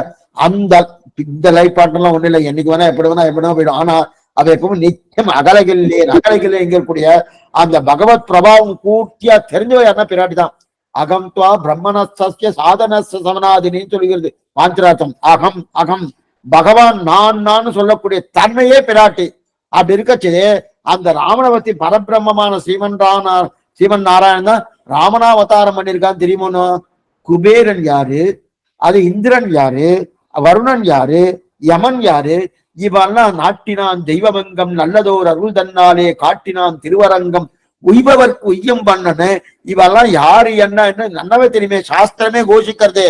பீஷாஸ்மா வாத்தப்பவதே பீஷோதேதி சூரியகா பீஷாத்மா அக்னித்தேந்தர்த்தி பிருத்திருத்தியாவதி பஞ்சமைதிகனே. இந்த பகவானுடைய ஆணைக்குட்பட்டு சூரியன் சரியா 6:10 குதிக்கிறானா. இன்னைக்கு 6:10 குதிக்கிறான். கொஞ்சம் ஜலதோஷமா இருக்கு, கொஞ்சம் 6:20 குதிக்கிறான்னா சீட்டை கிழிடும். அவ்வளவுதான், அவருக்கு அந்த பதவி போயிடுச்சுன்னு அர்த்தம். ஒண்ணும் முடியாது. எதுக்காக? பகவானுக்கு பயந்துண்டு அந்த நவ கிரகங்கள் என்ன, அங்க இருக்கிற தேவதைகள் என்ன, அங்க தேவதாந்திரங்கள் என்ன, எல்லாம் பயந்துட்டு தன் காரியத்து பண்ணணும். ஈஷாத்மா வாதப்பவதே பீஷோதேதி சூரியகா, அக்னி என்ன, இந்திரன் என்ன, மற்ற தேவதைகள் என்ன, எல்லாம் பயந்து நடுங்கிட்டு இருக்கணும். அப்படி இருக்கச்சு அவெல்லாம் ராமனை ரட்சிக்கட்டும். இது என்னமா இருக்குது? ராமன் சிரிக்கிறான். பாஸ்டர் உண்டா வாசனம் ரட்சிக்கட்டும் சீய சொல்றான்னா அப்பனா என்னன்னா, அந்த மாதிரி சீதையே பல்லாண்டு பாடும்போது எங்க பெரியார் பாடப்படாதா? இதுதான் அவளுக்கு தெரியாதா? நன்னா கூடவே இருக்காளே, இருந்திருப்பி அவளுக்கு தெரியும், நல்லா தெரியுமானோ? ஏன்னா அந்த மங்களாசனா பிரேமதசை வந்துருத்தோம்னா நாம தான் ரட்சிக்கணும். இந்த எண்ணம் வந்துடும். அந்த எண்ணம் வந்தோடனே என்ன, ஓ உன்னை வர்ணம் ரட்சிக்கட்டும் குபேரன் ரட்சிக்கட்டும் தெரிவிக்கிறா இல்லையா? அப்ப அவனே பாடி இருக்கான்னா எங்க பாடப்படாதா அப்படின்னு. இதுக்கு மேல இன்னொன்னு என்ன தெரியுமா? விஸ்வாமித்திரர் கௌசல்யா ஸ்பரஜாராமா பூர்வா சந்தியா பிரபத்தி, அவருடைய அந்த ஸ்லோகத்தை எடுத்து யாரு திருவேங்கட எடுத்து விட்டார். அந்த ஸ்லோகத்தை யாரு பிரதிபாத பயங்கர அண்ணன் சுவாமி அவர் தான் கொடுத்திருக்காரு. இருக்கட்டும். அப்படி இருக்கச்சேது அங்க இவரு என்னன்னா, இவரு முதல்ல கல்யாணத்துக்கு முன்னாடி எங்க இவருக்கு யாகம் பண்ணணும். யாகம் பண்றதுக்கு யாக சம்ரட்சணத்துக்காக போய் தசரதன் போய் உங்க ராமலட்சுமணன் 2 பேரும் அனுப்பு, நான் யாக சம்ரட்சணம் பண்ண நானே வரேன்னா. நான் ரட்சிக்கிறேன். சின்ன குழந்தை அவள்லாம், சிறு வயசு, அவளுக்கு ஒன்றும் தெரியாது, இன்னும் யுத்தத்துக்கே போகல, அதனால நானே வரேன்னா. நீ எல்லாம் வர வேண்டாம், நான் வந்து ராமநாட்சன் படுத்தான் கொடுக்கறதா கூட நான் கிளம்பி போயிட்டே இருக்கேன். கோச்சுட்டார். கோச்சுன்னு இல்ல இருன்னார். அப்ப சொல்றாரு விஸ்வாமித்திரர், ராமனை யாருன்னு நினைக்கிற, உனக்கு தெரியாது உனக்கு ராவனை பத்தி. அகம்பேத்மி மகாத்மானம் ராமம் சத்திய பராக்கிரமம். இந்த ஸ்லோகம்லாம் பண்ணி வியாக்கியானம், தனி ஸ்லோக வியாக்கியானத்தை பெரியவாச்சன் பிள்ளை தனி ஸ்லோகம் அப்படி கொஞ்சம் ஃபாஸ்டா தான் சொல்லிட்டு இருக்கு. ஏன்னா இதெல்லாம் அநேகமா இது தள்ளி போயிட்டே இருக்க வேண்டியதான். ராமானுஜன் 100ஆவது பிரபாண்டத்துக்கு இது சொல்றேன். அகம்பேத்மி மகாத்மானம், நான் மகாத்மா நான் சொல்றேன், நான் எப்படிப்பட்ட வேத புருஷன் நானே சொல்லிருக்கேன். ராமம் சத்திய, ராமனை பத்தி தசரதா உனக்கு தெரியாது, நீ பெத்தவன், அவன் சொல்லிக்கிறான் தசரதன் பெத்தவன் நானே, எனக்கு தெரியாம உனக்கு தெரியுமான்னா. இல்ல உனக்கு பெத்திருக்க அவ்வளவுதான் தெரியல, சாஸ்திரம் கொண்டு ராமன் யாருன்னு எனக்கு தான் தெரியும். அத்தனை வைபவம் ராமனுக்கு இருக்கு, நீ பயந்து தொலைஞ்சுட்டு இருக்கிய, ஒரு பயம் கிடையாது. அந்த வரக்கூடிய மாரீச்சரன் சுபாகுவன தாடகவன எல்லாரும் போக போறானா, அப்பவும் அனுப்பவே இல்லை. அதுக்கப்புறம் வசிஷ்டர் பார்த்து, ராமா இது தசரதா இத்தனைக்கும் விஸ்வாமித்திரக்கும் வச்சிருக்க ஆகவே ஆகாது, இவர் வடக்குன்னா ஒரு தெற்குன்வார், ஒரு தெற்குனா இவர் வடக்குன்வார். ஆனா இந்த விஷயத்துல எதுனா தசரதா அவன் அந்த ரிஷி ராமனுடைய நல்லத்துக்காக தான் கூப்பிட்டு இருக்காரு, அமுச்சு வைன்னு சொன்னதுக்கு அப்புறம் தான் அமுச்சு வச்சான். ஆனா அதுக்கு முன்னாடி ராமனுடைய வைபவத்தெல்லாம் பேசினவரு அங்கிருந்து கிளம்பி நேரா தாடகவதம் முடிஞ்சு நேரா விதிரைக்கு போற இந்த கங்கா அந்த கரையோரமா போயிட்டு இருக்கச்சே ராத்திரி படுத்துட்டா, குழந்தைக்கு ரொம்ப டயர்டு, அந்த டயர்ல அசைதில படுத்து தூங்கிட்டு இருக்கச்ச காலத்துல எழுந்துக்கிறோமோ, எழுந்துட்டு இருக்கும் போது அப்பதான் இந்த ஸ்லோகம் வந்து கௌசல்யா சுப்ரஜாராமா பூர்வா, விஸ்வாமித்திர பாடின ஸ்லோகம் இது, யாரோ இல்ல. ஏன்னா ராமா எழுந்துக்கோ, உன்னை பார்த்தாலே நான் மங்களாசாசனம் பண்றது ஆசீர்வாதம் பண்ண போட்டுக்க, நல்லா இருக்குமே, நீ நல்லா இருக்குமே. ஒரு இப்பதான் தாடகவதம் பண்ணிருக்காரு. ஏன் இவரே அந்த சக்கரவர்த்தி ராஜ்யசபையில ராமனை பத்தி உனக்கு தெரியாம சொல்லியிருக்க செய்தே, இவர் பேசுறாருன்னா பிரேமதசை. பிரேமதசை வந்தாலே தெரிவிக்கிறார் இல்லையா, அத்தனை தூரம் வந்துடும். அப்ப மகாராஜன், அதுக்கப்புறம் மகாராஜன் தான் ஜட்டாயுன்னு பேரு, பக்ஷி ஜட்டாயு கழுகரசன். அந்த ஜட்டாயு என்ன பண்ண பிராணம் போயின்னு இருக்கு, அந்த சீதையை கொண்டு போறேன்னு இருக்கான் ராவணன். கொண்டு போறச்சு அந்த அந்த ஒரு ஆயுதம், அந்த ஆயுள் சிவபெருமான் தான் கொடுத்தாரு. தனக்கு உயிர் போகும்போது அந்த ஆயுதத்தை உபயோகப்படுத்தணும்னு சொல்லியிருக்காரு. அந்த அளவுக்கு சட்டம் போட்டிருக்காரு ஜட்டாயு. அப்ப பிராணமே போயிருந்திருந்தேன், அந்த சக்தி என்ற ஆயுதம், அந்த ஆயுதத்தால சிறக வெட்டிட்டார். இனி பிராணம் போகணும். பிராணம் போறது அப்ப ராமன் வந்துட்டு இருக்கான். வந்துட்டு இருக்கச்சே, ஓ நான் இந்த மாதிரிலாம் கைங்கரியம் பண்ணேன், இந்த மாதிரி பண்ணிருக்கேன், சீத்தை இப்படி போயிருக்க, முதல்ல அதை சொல்லணும். அதை சொல்லல.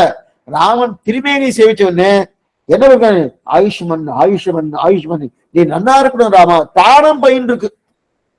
ராமி இது என்னமா சொன்ன, பிராணம் போயிருக்க, பிராணனை பாப்பாலா இது ஆயுஷ்மன், நீ ஆயுஷ்மன் ஆயுஷ்மன் நன்னா இருக்கணும் நன்னா இருக்கணும்னு சொல்லிட்டு இருக்கான்னா என்ன என்ன என்ன இதனால என்னன்னா, அந்த திருமேனி சேவிச்சதுக்காக நான் பிரேமதசை வந்துவிட்டு, ஞான தசையா இருந்தா எனக்கு பிராணம் போயிட்டு இருக்கு எதா, ஆனா மோட்சத்தை கொடுத்துட்டாரு வச்சுக்கோ. இதுக்கு சொல்ல வந்தேன்னா அப்படி இருக்கச்சே அது மாதிரி. அதே போல ஹனுமான் ஹனுமான் ஹனுமான் மங்களாசாசனம் பண்ணாரு.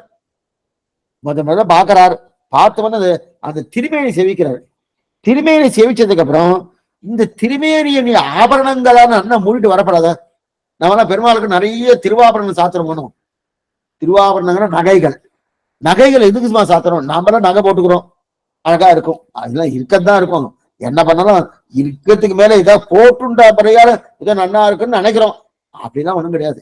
இருக்கிற பரியந்தம் தான் இருக்கும், அதுக்கு மேல ஒண்ணும் கிடையாது. ஆனா பகவானுக்கு நகையெல்லாம் போட்டுக்கிறாள். என்ன சுவாமி நன்னா அழகா இருக்கணும் பண்ணோம், அதனால போட்டுக்கிறான். அழகை குறைக்கிறதுக்கு நகைகள்.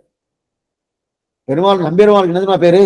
ஆபரணத்துக்கு அழகு கொடுக்கும் பெருமாள். ஆபரணத்துக்கு அழகு கொடுக்கும் பெருமாள்னு பேரு. அத்தனை அழகா. அந்த ஏன்னா அந்த அழகை மறைக்கணும்னு என்ன இருக்குன்னா ஆபரணம் போட்டுக்கொண்டு. ஆபரணம் போட்டு வரப்படாது. இது யார் சொல்றது? திருவடி என்று சொல்லக்கூடிய ஹனுமான் சொல்லக்கூடிய வார்த்தை. அப்படியே போல தண்டகாரண்யவாசிகள் ரிஷிகள், மகரிஷிகள் காட்டுக்குன்னு திறமாயிடுத்து நேர தண்டகாரன் அரண்யத்துக்கு போயிட்டு இருக்கச்சு, அங்க இருக்க ரிஷிகள், நிறைய ரிஷிகள், அங்க இருக்க ராட்சசால என்ன பண்ணா, ஒரு ராட்சசி வந்து ஒரு ரிஷியோட மூக்க கடிச்சிடறான், இன்னொரு ராட்சசி ஒரு ரிஷியோட காதை கடிச்சிடறான், இன்னொரு ராட்சசி கையை கடிக்கிறா. இதெல்லாம் ராமன் வந்தவனே இந்த கையும் மூக்கையெல்லாம் காமிச்சு அவளுக்கு சிருஷ்டிக்க வைக்கணும் அப்படின்றதுக்காக தான் எல்லாரும் தயாரா பேசி வச்சுட்டு இருக்காங்க. எத்தனை ரிஷிகள், அத்தனை ரிஷி பேசி வச்சுட்டு இருக்கச்சு, ராமன் உள்ளுக்குள்ள நுழையிறான். நுழைஞ்சிருக்கு, யாருமே காணோம், ராமனையும் காணோம். ஆனா ராமன் வந்துட்டான்னு ஒரு ரிஷி சொல்றாரு. என்னமா சொன்னேன்னா, இங்க இருக்கிற இந்த இலையெல்லாம் பச்சை கலர் நீல கலர்ல ஆயிட்டு இருக்கு பாருங்க. பச்சையா இருக்கக்கூடிய இலைகள்லாம் நீல கலர்ல ஆயிட்டு இருக்கணும். நீலமேக சாமனன் தானே ராமன், அதனால ராமன் வந்துட்டான்றாரு. உள்ள வந்த உடனே இவ பேசி வச்சுட்டு இருக்காருனோ, மூக்கா கடிச்சிட்டா, அதே போல காதை கடிச்சிட்டா, அதே போல கையை கடிச்சிட்டான், எனக்கு இந்த மாதிரி சிரமங்கள்லாம் கொடுத்துருக்கா, அது நீதான் ரட்சிக்கணும் ராமான்னு சொல்லணுமோனோ. அத சொல்லவே இல்லை. சொல்லாம ராமா ஆயுஷ்மன், நீ நல்லா இருக்கணும், நீ நல்லா இருக்கணும் மங்களாசாசனம் பண்ற. ஒரு பக்கம் காதுல இருந்து ரத்தம் கொட்டின்னு இருக்கு, இன்னொரு பக்கம் மூக்குல இருந்து ரத்தம் கொட்டிட்டு இருக்கு, கையில அடிபட்டு கடிச்சு அதே ரத்தம் கொட்டிட்டு இருக்கு.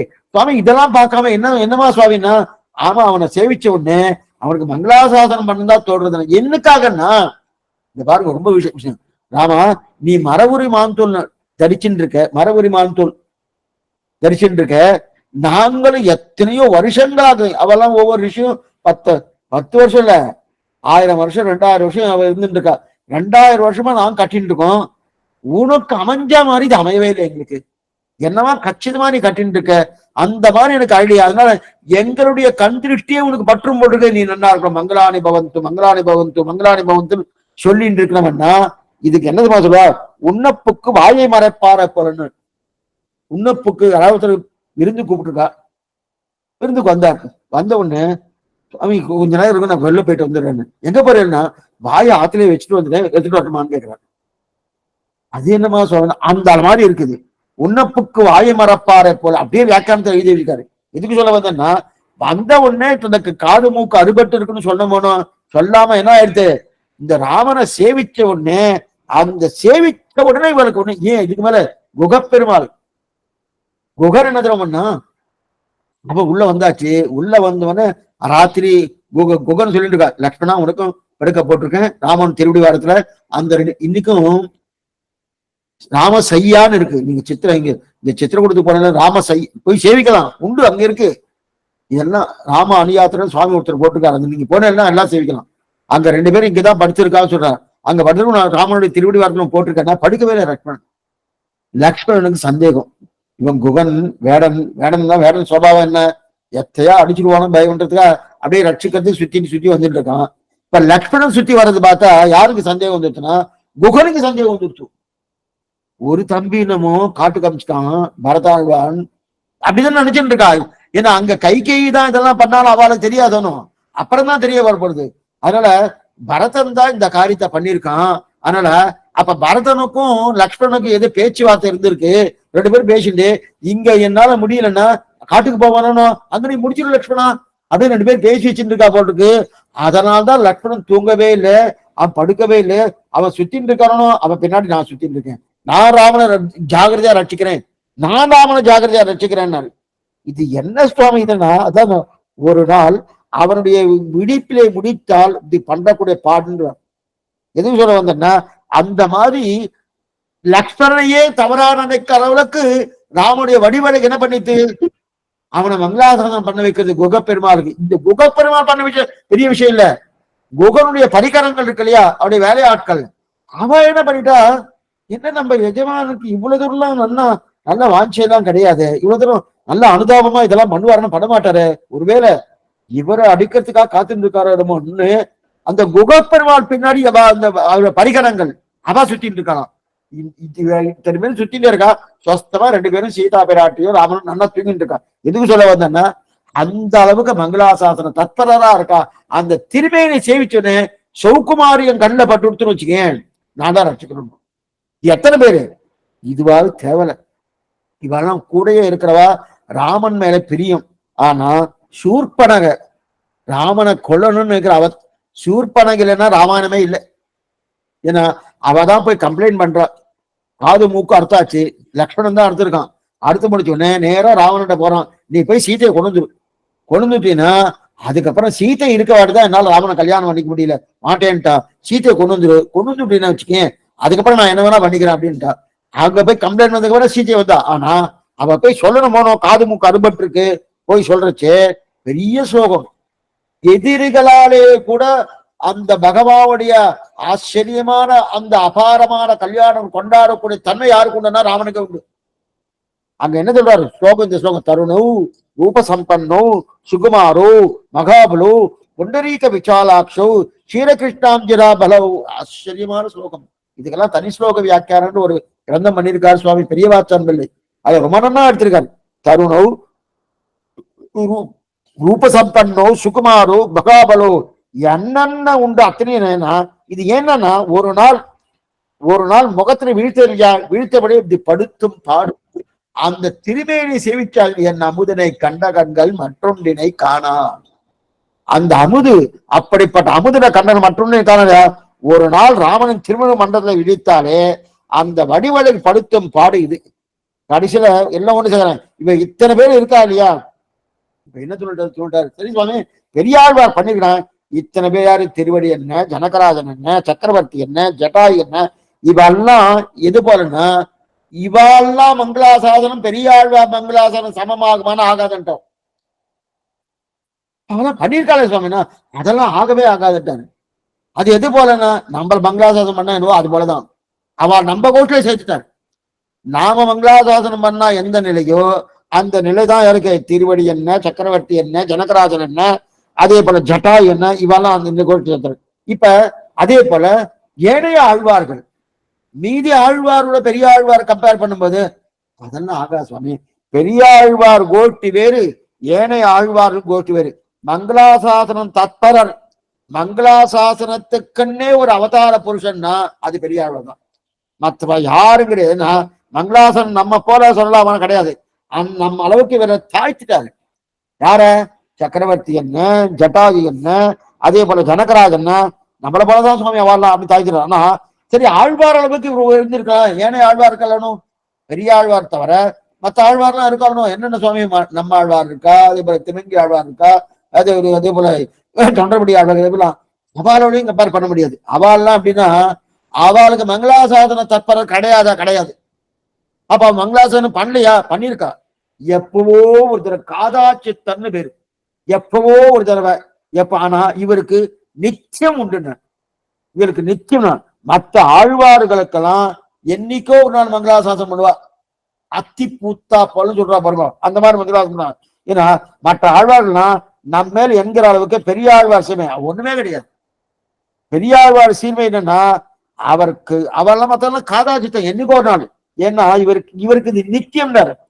மற்ற ஆழ்வார் மங்களாசாசனம் பண்ணுவா. எங்க பண்ணிருக்காதுக்குமா? 4ஆம் 10 5ஆம் திருவாய்மொழி.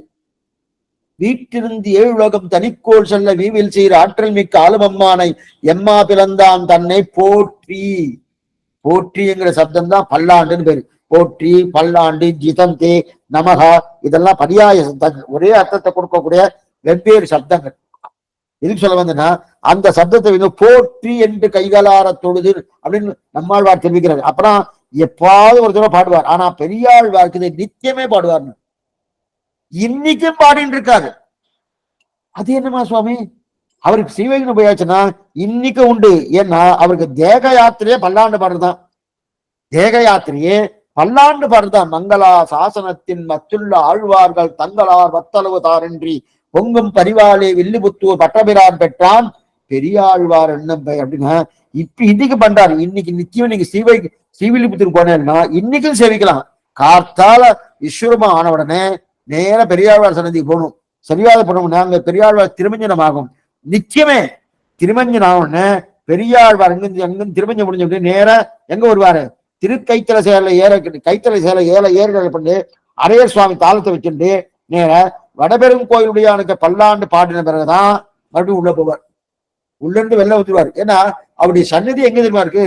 வடபெரும் கோயிலுடைய சன்னதிக்கு முன்னாடிதான் அவருடைய சன்னதி இருக்கு. பெரிய கோபுரம் இருக்கணும். அந்த பெரிய கோபுரத்துக்கு வாசலுக்கு முன்னாடி அவருடைய சன்னதி முன்னாடி இருக்கு. அவருக்கு துவஜஸ்தம்பம் உண்டு. பெரியாழ்வாருக்கு துவஜஸ்தம் உண்டு, நம்மாழ்வாருக்கு துவஜஸ்தம் உண்டு, திருமங்கை ஆழ்வாருக்கு துவஜஸ்தம் உண்டு, இவருக்கும் துவஜஸ்தம் உண்டு இருக்கணும். அப்படி இருக்க செய்து நிச்சயமா திருமஞ்சனமாகி வெளில வந்து அந்த யாருக்கு முன்னாடி? வடபெரும் கோயிலுடையான் மன்னடை அன்னம் பறந்து விளையாடும் வில்லிபுத்தூர் உறைவாந்தன் பொன்னடி காண்பதோர் ஆரையினால் என் பொருகையர் கண்ணினை துஞ்சான் ஆண்டாள் தெரிவித்தார் இல்லையா? அந்த மாதிரி வில்லிபுத்தூர் வடபெரும் கோயிலுடையானுக்கு உள்ள மங்களாசம் பல்லாண்டு நிச்சயமே. பல்லாண்டு ஆனதுக்கு அப்புறம் தான் அடுத்த வியாபாரமே அடுத்து அதுதான். முதல் எந்த திவிதேசனும் இது கிடையாது. எந்த ஸ்ரீவில்லிபுத்தூர்ல அதுவும் பெரியாழ்வாருக்கு மட்டும்தான் வேற யாரும் கிடையாது. எதுக்கு சொல்றேன்னா அப்ப நிச்சயமே பல்லாண்டு யாருக்கு? பெரியாழ்வார் கொண்டு. இப்ப மற்ற ஆழ்வாருக்கு காதா சித்தம் என்னைக்கோ நினைக்கிறார் இல்லையா? அப்ப மற்ற பேருக்கு இன்னொன்னு சொல்லுவா பாருங்க, மற்ற பேருடைய ஆழங்கால் இவருக்கு அது மேஷ்டிலன்றாரு. சில பேருக்குலாம் சுவாமி எவ்வளவு தூரம் சுவாமி இவருக்கு பிரேம, எத்தனை பிரேமன்னா உள்ளுக்குள்ள கீழே போய் தரையை தொட்டுணும். அந்த அளவுக்கு ஆழம் சுவாமி, அத்தனை பிரேமம், அத்தனை காதல் சுவாமி ஆழ்வாருக்குனாரு. எல்லா ஆழ்வாருக்கும் அத்தனை பிரேமம். உள்ளுக்குள்ள இறங்கி எவ்வளவு கீழே போய் தரையை தொட்டாலும் பெரிய நதி ஓடின்னு இருக்கு, தரையை தொடலாம். அந்த அளவுக்கு காதல்னு சொல்லுவா. ஆனா அந்த அளவுக்கு காதலா இருக்கக்கூடிய தன்மைதான் மேட்டு நிலமா பெரியாழ்வாருக்கு. அப்படின்னா அங்கிருந்து திரும்பி உள்ள போகணும். அதுதான் பரிவு, பொங்கும் பரிவு. மற்ற ஆழ்வார்களுக்கு பரிவு உண்டு, ஆனா பெரியாழ்வார்க்கு பொங்கும் பரிவு. அதான் மணவாளன் தெரிவிக்கிறாரு, பொங்கும் பரிவானே வில்லிபுத்தூர் பட்டபிரான் தெரிவிக்கிறார் இல்லையா? அப்படிப்பட்ட பரிவு இருக்கு இல்லையா இவருக்கு இருக்கு இல்லையா? அதனால மற்ற ஆழ்வார்களோட இவர் கம்பேர் பண்ணவே கூடாது. மற்ற ஆழ்வாருக்கு எது ஆழங்காலோ அந்த ஆழங்கால் என்கிற தன்மையே பெரியாழ்வார்க்கு மேட்டு நிலம். மேட்டு நிலம்னா என்னது? ஒண்ணுமில்ல சுவாமி, அவருக்கு அதிலிருந்து திருப்பி ஆழ்த்து போகிறார். அவ்வளவு தூரம் பிரேம அதிகமா இருக்குன்னு ஆளும் ஆளார் ஆழியும் சங்கம் சுமப்பாதாம் ஆளும் வில்லும் கொண்டு பின்செல்வார் மற்றில்லை. பெருமாள் சங்கு சக்கரத்தை ஏழு போறாருன்னு நீக்கு ஏன் பிடிச்சுட்டு இருக்கியே? என்கிட்ட கொடுக்கப்படாதா? நான் பிடிச்சிக்க மாட்டேன்னா இந்த கூட நான் வந்துட்டு இருக்கிறேன் கொடுக்கப்படாதா அப்படின்னு கேட்கிறேன். ஆளும் ஆளார் ஆழியும் சங்கம் சிவப்பாதான் வாழும் பில்லும் கொண்டு பின் செல்வார் மற்றில்லை அப்படின்னு. அதுக்கு மாதிரி இன்னொன்னு, அங்கும் இங்கும் வானவர் தானவர் யாவரும் எங்கும் எனவே என்று உன்னை அறியகிலாதலற்றி அங்கம் சேரும் பூமகள் மண்மகள் ஆய்மகள் சங்கு சக்கரத்தன்னவர் கையவே அப்படின்னு தெரிவிக்கிறார். உன்னை அறியகிலாது எல்லாரும் உன்னை இன்னும் வேலை வாங்கறதுக்காக இருக்க. என்னென்ன வேலை வாங்குறா?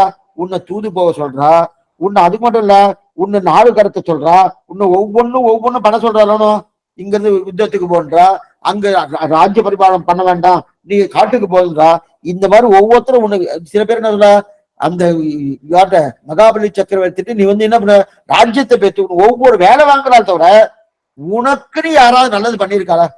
ஒவ்வொரு வானவர்களாகணும் அங்கும் எங்கும் வானவர் தானவர் யாவரும் எங்கும் இணையை என்று உன்னை அறியகிலாதலற்றி உன்னை வேலை வாங்கறதுக்குன்னே இருக்காது தவிர உண்மையா உன்னுடைய சுபாவம் என்னவா இருக்கணும்? உனக்கு அந்த திருவடிக்கு குங்குமப்பூ சாத்தி அந்த திருவடியை பாதுகாத்து கொண்டு அந்த திருவடிக்கு மங்களாசாசனம் பண்றதுன்னா பிரதானமா இருக்கணும். உன்னை வச்சுட்டு வேலை வாங்கிட்டு இருக்காரு இல்லையா? அதனால அவெல்லாம் பிரயோஜனம் இல்லை, நான் இருக்க பாரு அப்படின்னு தெரிவிக்கிறா இல்லையா? அப்படிப்பட்ட உண்மையான சுபாவம் இதுதானே. அதுக்கு மேல திருவன் பரிசாரம் ஒரு திவ்யதேசம்.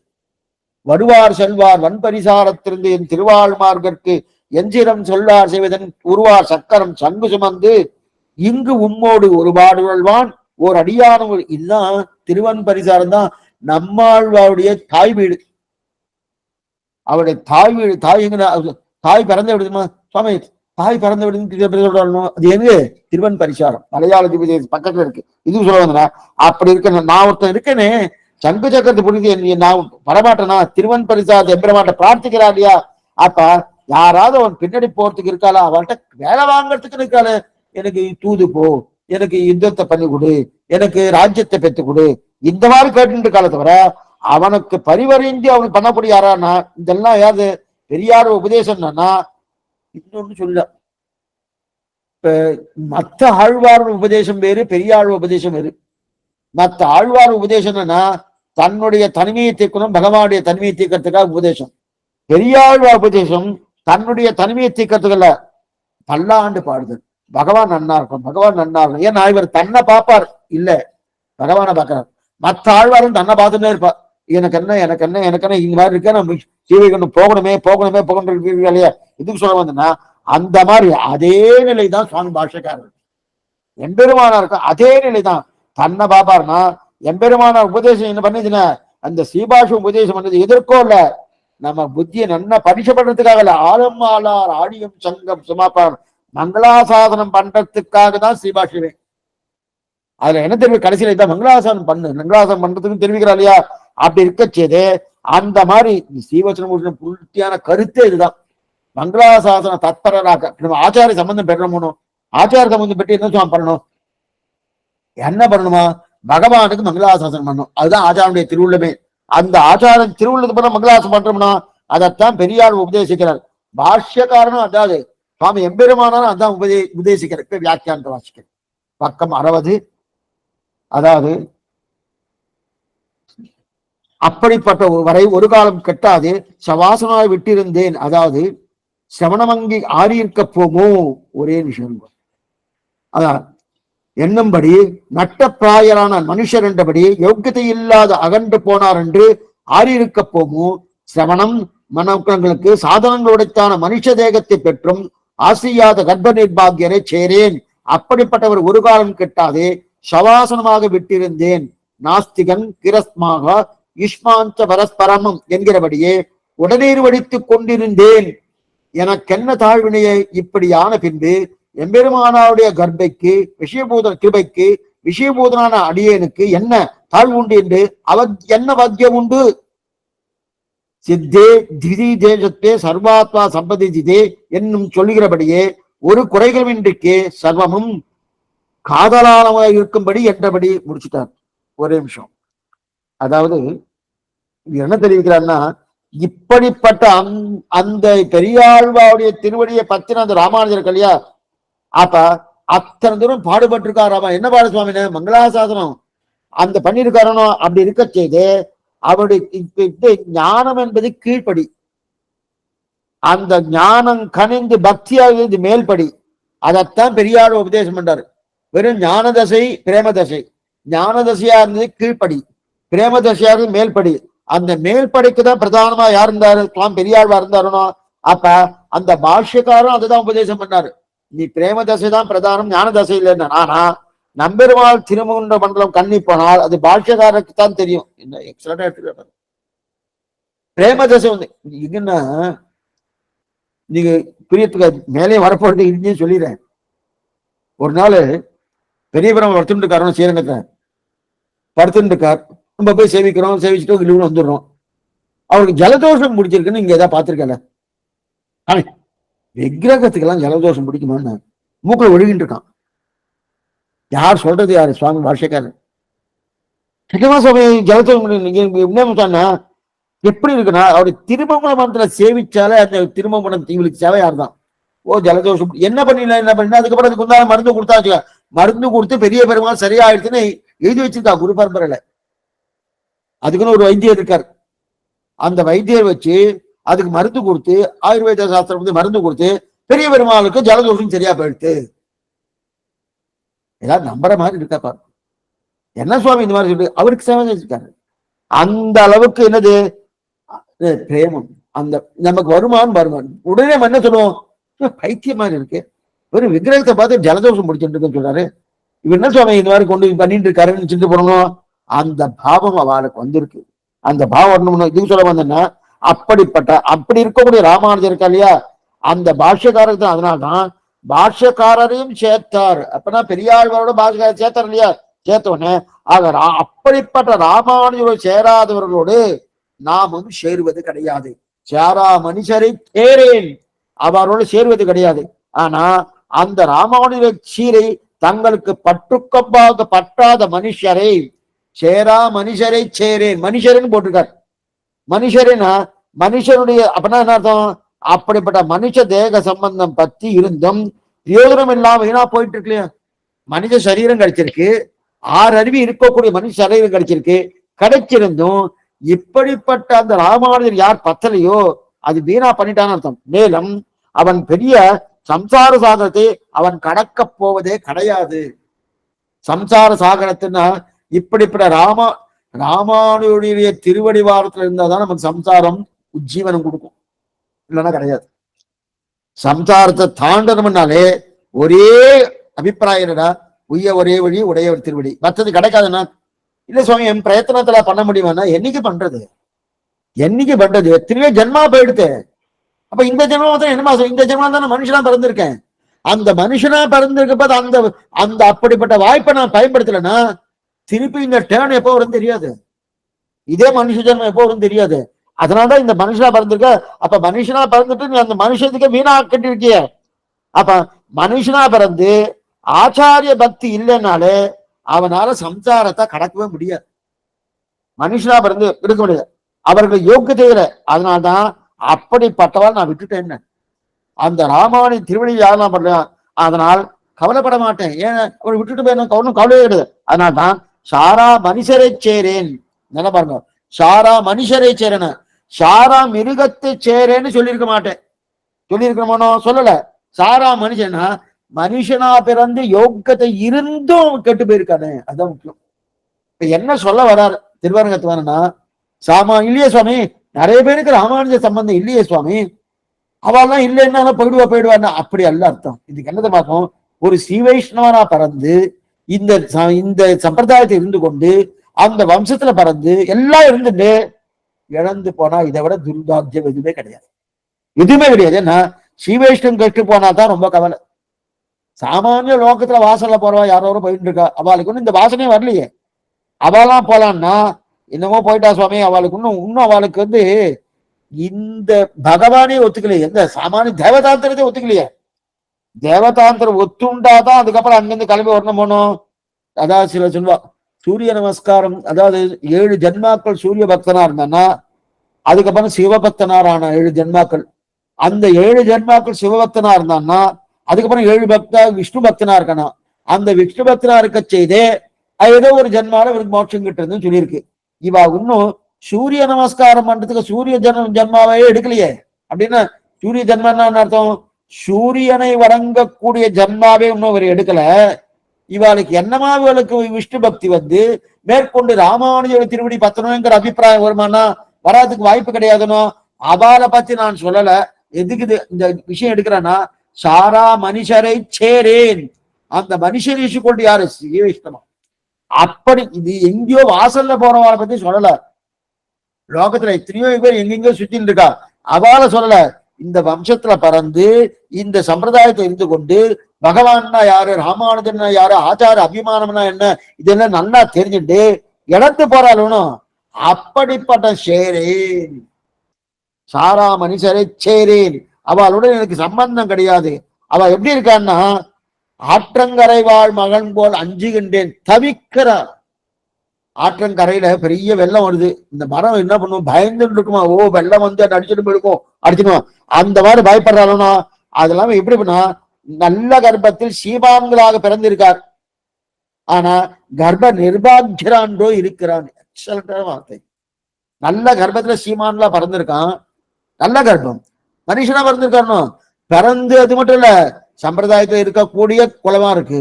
அது மட்டும் இல்ல, தன்னுடைய தாயார் தகப்பனாரோ அல்லது மேற்கொண்டு அவருடைய முன்னோர்களோ அவ இத்தனை தூரம் இந்த சம்பிரதாயத்துல பூர்ணமா இருந்து இருக்க செய்தையும் இத்த இழந்திருக்கிறானோ, அவளுக்கு என்ன சொல்ற சுவாமி, கர்ப்ப நிர்பாகியம் தான் சொல்லணும், வேற எதுவும். கருவரங்கத்தில் கிடந்தேன் கவிதொழுதேன் கண்டேன் திருவரங்கமையான் திசை, இது தெரிவிக்கிறீங்க பாட்டு. அப்படிப்பட்ட ஆழ்வாருடைய பாசனம். திருவரங்கமையான் திசைன்னு கருக்குடியில் புகாவண்ணம் காத்தருள்வோன் வாடியே, இது நம்மாழ்வாருடைய வாழ்த்து நாமம். கருக்குடியில் புகாவண்ணம் காத்தருள்வோன் வாடியேன்னு தெரிவிக்கிறார் இல்லையா. இது இத்தனையும் ஏன் நிர்பாகியம், ஏன்னா கண்ணால பார்க்கலாம், காதால கேட்கலாம், வாயார ராமானுஜன் சொன்ன இது இத்தனையும் வராமல் போனாலும் மனுஷர்கள் என்று சொல்ல வாய்ப்பே இல்லை. ஏன்னா முக்கரணங்களால பண்ணலாம்.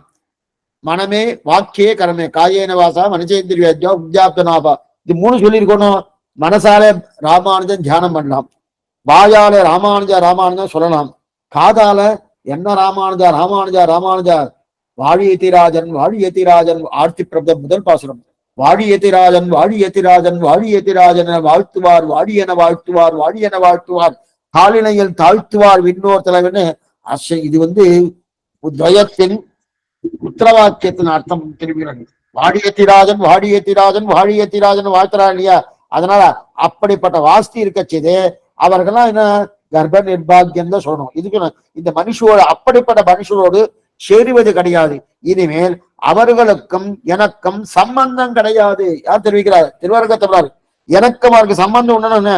என்னதுன்னா குடநீர் வழித்து விட்டேன். இந்த தீர்த்த சுவாமி உதகதாரா தீர்த்தம் பெறாலும் தீர்த்தன் உனக்கு எனக்கு ஸ்நான பிராப்தியே கிடையாது. ஸ்நான பிராப்தி கிடையாதுன்னு என்னது அர்த்தம், இந்த பங்காளி சண்டைலாம் வரும் அங்கங்க. இந்த பங்காளி சண்டை வரைச்சு இவர்கள் ஏதாவது ஆச்சோச்சம்னா அசுத்தி வந்துட்டுனா இவா தீர்த்தம் ஆடணும், இவா குளிக்கணும், அந்த மாதிரி இருக்கணும். உனக்கு எனக்கு ஸ்நான பிராப்தியே கிடையாதுன்னா நீ வேறு நான் வேறு. இப்ப பங்காளியே இல்லாம போயிட்டுனா இதான் சரீர சம்பந்தம். அந்த மாதிரி குடநீர் வழித்து விட்டேன், அவனுக்கு எனக்கு எந்த சம்பந்தம் கிடையாது. எதனால சம்பந்தம் இல்ல, அந்த ராமானுஜருடைய சம்பந்தம் யார் பெற்றுக் கொள்ளவில்லையோ அவருடைய சம்பந்தம் எனக்கு இல்லை. அது யாரு சொல்றா, அதே வம்சத்துல பிறந்து சீவைஷ்ணவா இருந்து கொண்டு அப்படிப்பட்ட எண்ணங்கள் பூர்ணமா இருக்கக்கூடிய அந்த வம்சத்துல பிறந்திருந்தும் இவ அதுல வரலன்னா அவளுடைய சம்பந்தம் எனக்கு இல்லை. இல்லையே சுவாமி, அப்போ உனக்கு தாழ்ச்சி வராதா? எனக்கேதும் தாழ்வில்லையே. ஏன்னா தாழ்ச்சியை எவன் கொடுக்க போறானோ அவனை விட்டு விலகிட்டேனே, நான் அவனோட கலந்தாதான் எனக்கு தாழ்ச்சி. என்னைக்குமே அனிஷ்ட நிவர்த்தி இஷ்ட பிராப்தி. அனிஷ்ட நிவர்த்தி என்னன்னா கெடுதல் தொலைகிறது பிரதானமா, எனக்கு நல்லது கிடைக்கிறது பிரதானமா? நல்லது பிறரை கூட கிடைக்கலாம், கெடுதல் தொலைகிறது தான் பிரதானம். அப்ப கெடுதல் தொலைகிறது எது? ராமானுஜருடைய சம்பந்தம் இல்லாதவர்களோடு சேரேன், ராமாவோட சம்பந்தம் இல்லாதவரோடு சேருவேன். அதனால எனக்கு தாழ்ச்சி கிடையாது. இனியா எனக்கு தாழ்ச்சி கிடையாது. ஒன்று விடாமல் எல்லா அசுபங்களையும் ஒழித்து விட்டேன் என்று ராமானுஜ சம்பந்தம் பெற்றவர்கள். அது மட்டும் இல்ல, சரி சுவாமி ராமானுஜ சம்பந்தம் இருக்குவா விட்டா அவர்கிட்ட அசுபமே கிடையாது, எல்லாமே சுபம், எல்லாமே சுபம். ராமானுஜ சம்பந்தம் யாரெல்லாம் பெற்றிருக்காளோ அவள்கிட்ட சுபம் இருக்கும். சுபம் இருக்கிறபடியாலே அவள்கிட்ட இருந்து எனக்கு நிறைய நல்லது கிடைக்கிறது. அதே இவர்கிட்ட எல்லாமே அசுபம் இவர்கிட்ட பூர்த்தியா இருக்கு. யார்கிட்ட? ராமானுஜ சம்பந்தம் இல்லாதவர்கிட்ட. அதனால அவரோடு நான் செலக்க மாட்டேன். அப்படி இருக்கச்சது அடிமைத்தனத்தை இவன் நிலை நின்றானோ அவனுக்கு எல்லா மனோரதங்களும் கைகூடும். எக்ஸலண்டா அவன் எடுத்துக்கார். ராமானுஜ சம்பந்தம் பூர்ணமா இருக்கு. ராமானுஜ திருவள்ளுவர் மற்ற திருநீகிச்ச விரிஞ்சாதி நிரங்குச்ச விபூதயகா ராமானுஜ பதாம்போஜ சமாசைன சாரணான்னு அந்த திருவடி யாரு அந்த தலையால தனிக்கிறானோ எவன் நிலை நின்றானோ அவனுக்கு எல்லா மனோரதங்களும் கைகூடி. இன்னைக்கு அது பிரத்யட்சமா ஸ்ரீபெரும்புதூர்ல அந்த திருவஞ்சன அன்னைக்கு திருவாதிரை திருவஞ்சனுக்கு எத்தனை பேரு யாராரோ எங்கெங்க இருக்கிறாளோ வந்து அந்த தீர்த்தத்தை வாங்கிட்டா போதும். தீர்த்தத்தை வாங்கிட்டா உங்களை அதை சொல்ல அதை போய் வாங்கிட்டு நீங்க சரி பண்ணிக்கணும்னு நான் சொல்லல, நினைச்சாலே போதும். நமக்கு ரெண்டாவது இந்த இடத்துல கொஞ்சம் வித்தியாசம் கொஞ்சம் பார்க்கணும். ஸ்ரீ வைஷ்ணவால பிரபன்னாலோ எப்படி இருக்கணும்னா ஒன்ன பண்ணி அதனால பெறுவதை காட்டிலும் அவனுடைய அனுகிரகத்தால பெறுவதுதான் பிரதானம். அப்படி இருக்கச்சதே இந்த மனோரதங்களை கை கூடுறது சாமானியாளுக்கு. ஆனா எப்ப பெருமையும் உள்ளங்கை நெல்லிக்கனி போய் இருக்கோ எனக்கு எந்த விதமான தாழ்ச்சி கிடையாதுன்னு தெரிவிக்கிறார். ஆச்சரியமான பாசுரம். சோராத காதல் பெருஞ்சொழிப்பால் தொல்லை மாலை ஒன்னும் பாராதவனை பல்லாண்டென்று காப்பிடும் பான்மையந்தால் பேராத உள்ளத்து ராமானுஜன் தன் பிறங்கிய சீர் சாரா மனுஷரை சேரேன் எனக்கென்ன தாழ்வினையே அப்படின்னு தெரிவித்தார். அடுத்த பாசனம் 16வது பாசனம், ஆச்சரியமான பாசனம். யாரு? சூடி கொடுத்த ஆட்சியாருடைய பாசனம், ஆண்டாவுடைய பாசனம். தாழ்வொன்று இல்லாமறை தாழ்ந்து தலம் முழுதும் கலியே ஆள்கின்ற நாள் வந்து அளித்தவன் காண்பின் அரங்கர் மௌலி சூழ்கின்ற மாலையை சூடி கொடுத்தவள் தொல்லருளால் வாழ்கின்ற வல்லல் ராமானுஜன் என்னும் மாமுனியே. இப்ப இதுக்கு முன்னாடி பாட்டு 15வது பாட்டு, இது 16வது பாட்டு. 15வது பாட்டு தகப்பனார சொல்லி முடிச்சிட்டார். பெரியாழ்வார் தானே சொல்லி முடிச்சார். சொல்லி முடிச்ச உடனே திருவரங்கத்தவனாருக்கு தகப்பனுடைய பொண்ணு ஞாபகம் வந்துடுச்சு. அவருடைய பொண்ணு ஞாபகம் வந்துடுச்சு. பொண்ணு ஞாபகம் வந்தோடனே 16ஆம் பாட்டாலே சூடி கொடுத்த நாச்சாவுடைய திருவடி சம்பந்தம் சுவாமி ராமானுஜருக்கு உண்டு, பூர்ணமா உண்டு அப்படின்னு தெரிவிக்கிறார். அப்ப ஆண்டாவுடைய பரிபூர்ணமான அனுகிரகம் பெற்றவர். அது 1 2 இல்ல, நிறைய. அது அவதான் கோதாகிரஜர்னு பேர் வைக்கிறார். கோதாகிரஜர் ஏன் வாழ்த்தின பேசி வைக்கிறமே. பெரும்பூதூர் மாமுனிக்கு பின்னானால் வாடியே ஆண்டாள் வாழ்த்தினவர் இருக்கணும். திருவாடிப்புறத்தில் சகச்சுஜித்தாள் வாடியே திருப்பாவை 30 செப்பினால் வாடியே பெரியாழ்வா பெற்றெடுத்த பெண்பிள்ளை வாடியே. பெரும்பூதூர் மாமுனி யாரு? சுவாமி ராமானுஜன். பின்னானால் அவருக்கு அண்ணன் கோதாகிரஜர் நம் அண்ணனோ அப்படின்னு தெரிவிக்கிறார் இல்லையா. அப்படிப்பட்ட ஆண்டாள் அனுகிரகம் பெற்றவர் ராமானுஜன். அவர் எப்படி ஜெகத் அத்தனை எப்படி வாழ வேண்டும் என்று திருப்பாவை அனுகிரகித்தாலோ அதே போல திருப்பாவையை கைவிளக்காக கொண்டு ஜெகத் வாழும்படி வேதங்கள் அத்தனையும் வாழ்ந்து போகும்படியாக ராமானுஜர் கிரந்தங்கள் அனுகிரகித்தார்.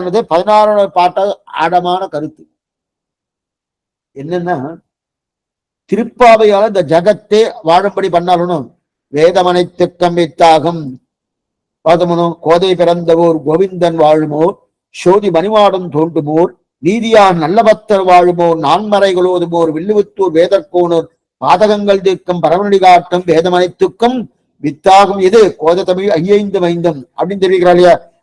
அறியாத மானிடரை வையம் சுமப்பதும் வம்பு. இந்த நிலை வேற எந்த கிரந்தத்துக்கும் சொல்ல. திருப்பாவை தெரியலன்னு வச்சுக்கேன், அவன் இந்த லோகத்துல இருக்கிறது வியர்த்தம்ன்றார். வையம் சுமப்பதும் வம்பு. எதுக்கு சுவாமி அவளை சுமந்துன்னு இருக்கு? அவன் எங்கேயா போலாம் போல் இருக்கு, எதுக்கு சுமக்கிறா அப்படின்னு தெரிவிக்கிறா. அந்த திருப்பாவை எப்படி வைத்துக் கொண்டு கூடி கொடுத்தராஜ் ஜகத்தை ரட்சித்தாலோ ஜகத்தனை வாழும்படி பண்ணாலோ அதே போல இந்த அதே திருப்பாவை கைவிளக்காக கொண்டு சுவாமி ராமானுஜர் வேதங்கள் அத்தனையும் வாழ்ந்து போகும்படி தன்னுடைய கிரந்தங்களை அனுகிரகித்தார்னு தான் இந்த பாசுடைய முக்கியமான கருத்து, ஆச்சரியமான கருத்து. தாழ்வொன்று இல்லாமறை தாழ்ந்து தலமுழுதும் கலியே ஆள்கின்ற நாள் வந்து அளித்தவன் காண்மின் அரங்கர் மௌலி சூழ்கின்ற மாலையை சூடி கொடுத்தவள் தொல்லருளால் வாழ்கின்றவல்லல் ராமானுஜர் என்னும் மாமுனியே. இந்த பாட்டுல மாமுனியேன்னு இருக்கு. திருவாரூர் என்ன முடிச்சிருக்கார்? மாமுனியே முடிச்சார். ஆனா மணவாளம் அவள் கொஞ்சம் மாத்துறாரு. என்ன மாத்திரனா, மாமுனி என்னும் ராமானுஜனே. ராமானுஜன் என்னும் மாமுனியே இருக்கு இல்லையா, அதெல்லாம் பாருங்க. வாழ்கின்ற வல்லல் ராமானுஜன் என்னும் என்றும் மாமுனியன் இருக்கிற அந்த மணவாளன் என்ன பண்றான்னா மாமுனி என்னும் ராமானுஜனே அப்படின்னா மனநசீலகா முனிகி, எப்பயும் மனம் பண்ணிட்டே இருப்பான் முனி. முனி முனி என்ன இருந்தா மனம் மனநம் பண்ணி என்ன பண்ணலாம் சுவாமி? பகவானுக்கும் முனிகின்னு பேரு, நம்மாழ்வாருக்கும் முனிகின்னு பேரு. முனியே நான்முகனே முக்கண்ணப்பான்னு வந்திருக்கணும் 10 திருவாரூர்ல. அப்ப மன ஜெகத்தை ரட்சிக்கணுமோ சுவாமி? ஜெகத்தை ஆமா ரட்சிக்கணும். ஜெகத்தை ரட்சிக்கிறது பகவானா ராமானுஜர்? ராமானுஜர் பகவான் இல்லையா? அவர் ரட்சணை வேறு. அவ இங்க இருக்கோ அங்க இருக்கோ. இவர் ஜெகத்தை ரட்சிக்கணும் என்ன அர்த்தம்? வேதத்தை ரட்சித்தாலே ஜெகத். இப்பதானே பார்த்தோம் சோராத காதல் அந்த பாட்டுல. வேதத்தை ரட்சித்தாலே ஜெகத்தை ரட்சித்தாதானே அர்த்தம். வேதத்துல இவ்வளவு பாக்கியர்கள் என்ன, குதிரிட்டிகள் என்ன, அவ சொல்லக்கூடிய தப்பான அர்த்தங்கள் என்ன, அதையெல்லாம் சரி பண்ணி அதை கொண்டு வந்து வேதத்தை பூர்ண சுரட்சிணமா ரட்சித்தாச்சுன்னா ஜெகத்தை ரட்சித்ததான் அர்த்தம். ஆனா எப்படி ரட்சிக்கணும்? ஏன்னா மனநசீலகா முனினா ஜெகத்தை ரட்சிக்கதான் அர்த்தம். என்னவா சுவாமி ரட்சிக்கிறேன்னா, எந்தெந்த ஆண்டாள் பாத்திரத்தை கொண்டு எப்படிலாம் ஜெகத்தை ரட்சிக்கலான்னு மரணம் பண்ணிட்டே இருக்கலாம். அது மனம், அந்த மனம், அந்த மனம் சொன்னபடியாலே மாமுனி. அதனால ராமானுஜர் எண்ணம் மாமுனி. அப்ப மாமுனி எண்ணம் ராமானுஜனை மாத்திக்கணும் சொன்னோமோ. ஆக ராமானுஜர் மாமுனியாக இருந்து ஜெகத்தை ரட்சிக்கிறார்னு முதல் வியாக்கியானம். ஜெகத்தை ரட்சினா அது மட்டுமல்ல, தாழ்வு என்று இல்லாமறை தாழ்ந்து. எந்த விதமான தாழ்ச்சியும் மறைக்கு வேதத்துக்கு கிடையாது. மறைனா வேதத்துக்கு மறைன்னு மறையான வேதம். மறையாய நாள் வேதத்துள் நின்ற மலர்ச்சுடரே ஆழ்வார் பாசுரம். அப்படி இருக்கச்சே அந்த மறையான வேதத்துக்கு தாழ்ச்சி எதுவுமே கிடையாது. இருந்தாலும் களி முத்த என்ன ஆயிடுச்சுன்னா தாழ்ந்து போயிடுத்துனார். களி முத்த கலிகாலம் தாழ்ந்து போயிடுத்து. இப்ப மறை என்பது தன்னிடத்தில் அர்த்தங்களை மறைச்சு சொல்ல வந்ததுதான் மறை. மறைன்னா என்ன? வேதம் எப்பவுமே தன்னிடத்துல கூட அர்த்தத்தை நேரடியா சொல்லவே சொல்லாது. ஏன் சுவாமின்னா அபாவால் தந்தவரை அர்த்தத்தை கொடுத்துரும். அதுதான் வேதத்துல இருக்கக்கூடிய கஷ்டமே. தெரியாத மரநிலங்கள் தெளிகின்றோமே வேதாந்தேசியை தெரிவிக்கிறார். ஏன்னா கொண்டு வந்து பூர்ண ஆழ்வாவுடைய பாசுரங்கள் இல்லைன்னு. ஏன் சுவாமி? சம்பிரதாயம் மட்டும் சரியா இருக்கு, மற்ற சம்பிரதாயம் அவளுக்கெல்லாம் இந்த குறை அவளே சொல்லிக்கிறார். சொல்லிக்கிறான்னா விட்டு கொடுக்க மாட்டேன்றான்னு. இந்த குறை இருக்கு, இந்த குறை இருக்கு. ஏன் ஸ்ரீவைஷ்ணவ சம்பிரதாயம் என்ன சாஸ்திரமோ அதன் பிரகாரம் எல்லாத்தையும் சரியா இருக்கணும். என்ன காரணம்? ஆழ்வாருடைய பாசுரங்கள் விளக்கா இருக்கு. அவளுக்கு அது கிடைக்காதபடி கிடைக்கலன்னா இருக்கு அவ எடுத்துக்கல. அவளுக்கு எடுத்துக்காதபடியா என்ன ஆயிடுச்சுன்னா அவ அதை வச்சுண்டு சிலதெல்லாம் சரியா ஒழுங்கா வருது, சிலதெல்லாம் ஒழுங்கா வரல. ஒழுங்கா வராதெல்லாம் விட்டுடுவோம், நல்லா வந்ததெல்லாம் எடுத்துடுவோம். அப்படி சாஸ்திரத்துல இன்னது விடுறது, இன்னது கூடும், இன்னது கூடாதெல்லாம் கிடையாது, எல்லாமே கூடும். அப்ப அது ஒண்ணுக்கு கான்ட்ராடிக்டரியா மாறுபட்ட தன்மை வருதுன்னா ஒண்ணும் கஷ்டமே இல்லை. அதுதான் நயனம் பண்றதுன்னு பேரு. ஒண்ணும் எந்த விதமான தவறும் கிடையாது. கடைசி சர்வம் சமஞ்சசம் கடைசியில முடிக்கிறார் இல்லையா? அப்படி இருக்கச்சு அதுக்கு எந்த விதமான தாழ்ச்சி கிடையாது. ஆனா மறையான வேதமானபடியாலே கொஞ்சம் மறைச்சு சொல்றபடியாலே அதை தாழ்ச்சியா எடுத்து என்ன பண்ண அந்த கலிகாலத்துல இருக்குவாலாம் அதோட பண்ணிட்டா. தாழ்ச்சியே இல்லாத வேதங்கள் எதனால வந்துட்டு பாக்கியர்கள் என்ன, குதிரிட்டுகள் என்ன, அவெல்லாம் என்ன பண்ணா வேதம் தாழ்ந்து போக அதன் அர்த்தத்தை உணர்ந்த முடியாமல் போக இந்த பூமி என்ன பாருங்க, இந்த பூமி பூர்த்தியா முழுவதும் நல்ல கலிபுருஷம் வந்த உடனே கோலோச்ச தொடங்கிட்டான். கலிபுருஷன் என்ன கோலோச்சரம்? என்ன கோலோச்சரம்னா இவெல்லாம் இந்த மாதிரி சரியான அர்த்தத்தை எடுக்கப்படாது, தப்பான அர்த்தத்தை இருக்கணும் அப்படின்னு அவர் வைக்கதான் சட்டம். கலிபுருஷம். ஏன்னா நல்ல வாழப்படாது, நல்லா வாழலாம். சில பேர்லாம் சொல்லலாம் பாருங்க, சுவாமி இவெல்லாம் என்ன சுவாமி இப்படி சொல்லிட்டு இருக்க, அப்படி கலிகாலம் சுவாமி அப்படிதான் இருக்குன்னு சொல்றாளோ. எதுக்கு சொல்லணும்னா அந்த செங்கோலுடைய திருவரங்கச்சல் பொங்கோதும் சூழ்ந்த புவனியும் வில்லுலகம் அங்காதும் சோழானு ஆள்கின்ற எம்பெருமான் செங்கோலுடைய திருவரங்கச்சல்னு சொல்ற போனோம். ஆனா கலிபுருஷன் ஒரு செங்கோல் வச்சுட்டு இருக்கான். என்ன செங்கோல்னா நல்லவாலாம் இருக்கப்படாது, வாழப்படாது. எல்லாரையும் தன்னுடைய ஆட்சிக்கு உட்பட்டு இருந்ததுக்காக என்ன பண்ணான்னா, அதனால்தான் சுவாமி ராமானுஜர் நல்ல பாருங்க கலிகாலத்துல அவதாரம் பண்ணார். ஏன் கிருத்தயுகத்துல அவதாரம் பண்ணிருக்கலாமோ, துவாபர யுகத்துல அவதாரம் பண்ணிருக்கலாமோ, திரேதா யுகத்துல அவதாரம் பண்ணிருக்கலாமோ, பண்ணலையே இல்லையே சுவாமி. கிருத்தயுகத்துல ஆதிசேஷன், திரேதா யுகத்துல இளைய பெருமாள் என்று சொல்லக்கூடிய லக்ஷ்மணன், துவாபர யுகத்துல என்னது பலராமன், இப்ப கலவு ராமானுஜஸ்தான்னு இப்ப கலியுகத்துல ராமானுஜ அவதாரம் பண்ணிக்கணும். அங்கேயே ராமானுஜர் அவதாரம் பண்ணிருக்கலாமே, ஏன் பண்ணலன்னா அங்கெல்லாம் அந்த அளவுக்கு தர்மம் எல்லாம் அவ்வளவு தூரம் கெட்டு போகல, பூர்த்தியா போகல. ஆனா இந்த கலிகாலம் வந்துருச்சுன்னு வச்சுக்கேன், இவர் தான் கோலோச்சிறாரு. அந்த செங்கோலை வச்சுட்டு என்னுடைய விருப்பத்துக்கு எங்கெங்கெல்லாம் கலி இருப்பான்னு நம்ம முன்னாடி ஒரு பாத்திரத்தை நம்ம பார்த்திருக்கோம். களி நிறைய நகநட்டு இருந்துச்சுன்னா அங்க களி இருக்கானா, நிறைய போராம இருந்துச்சுன்னா அங்க களி இருக்கானா, பொய் சொல்ற இடத்துல களி இருக்கான்னு அர்த்தம், வேஷ்யா சீட்ட களி இருக்கான்னு அர்த்தம், தவறான பாதைக்கு போனா அங்க களி இருக்கான்னு அர்த்தம். 10 இடத்த வாங்கிட்டான், 10 இடத்த வாங்கிட்டான். எதுக்கு சொல்ல வந்தேன்னா, அதே போல கலிபுருஷன் என்ன பண்ணிட்டு இருக்கான், தன் நன்னா காலுக்கு கீழே கொண்டு வந்து சேர்க்கணும் வாழலாம் அப்படின்னு அவளெல்லாம் கொண்டு வந்து வச்சுட்டான். உலகமே வாழ்ந்து போயிட்டா தனக்கு வியாபாரமே இருக்காத. தன்னுடைய வியாபாரம் என்ன, நல்லவாளெல்லாம் துவம்சிக்கணும். அதுதான் கலிபுருஷோட வியாபாரம். அதனால பகவானோட அவரெல்லாம் பகவான் நித்திய அனுபவத்தில் இருப்பாருனோ அவரெல்லாம் கூடாது. அதனால உலகம் கலிபுருஷன் கோலோச்சின காலம், அந்த காலத்துல வந்தார். எதுக்காகன்னா, கிருத்தயுகத்துல அந்த கவருக்கு சமங்கள் இல்லை, திரேதாயுகத்துல அந்த சமம் இல்லை, துவாபர யுகத்துல அந்த சமம் இல்லை, கலியுகத்துல அந்த சமம் இருக்கிறபடியாலே கலியுகன். ரெண்டாவது இதுல பாருங்க, தாழ்வொன்று இல்லாமல தாழ்ந்து தலமுழுதும் கலியே ஆள்கின்ற நாள் வந்து அழித்தவன் காண்மின். அப்படின்னா என்னன்னா, இந்த தலைமுறை அவர் தான் கோலோச்சிறாரு. தலமுழுதும் கலியே ஆள்கின்ற நாள் வந்து அழித்தவன் காண்மின், அரங்கர் மௌலி சூழ்கின்ற மாலையை சூடி கொடுத்தவள் தொல்லொருளால் வாழ்கின்ற வல்லல். இந்த பாருங்க. ஆனா இந்த இடத்துல இவரா வந்திருக்காரு, நம்ம போல நாம் சென்று சுவாமியை பிரார்த்தித்தே கிடையாது. இதுதான் சொல்லி தெரிஞ்சு கொள்ள வேண்டாம், அவரா வந்திருக்காரு, பிரத்யட்சமா பார்க்கலாம் தெரிகிறார். ஆள்கின்ற நாள் வந்து அழித்தவன் காண்மின், அவரா வந்திருக்காரு.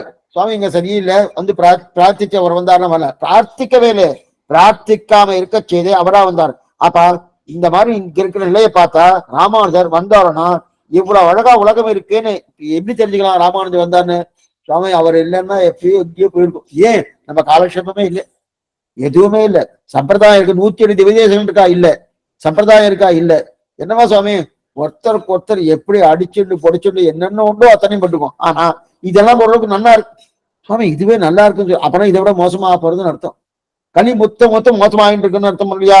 அதனால இப்ப இது ஓரளவுக்கு தேவலன்னா என்ன அர்த்தம், ராமானுஜர் அவதாரம் பண்ணாருன்னு அர்த்தம் இல்லையா? அப்ப அப்படிப்பட்ட யார் அந்த ராமானுஜர்?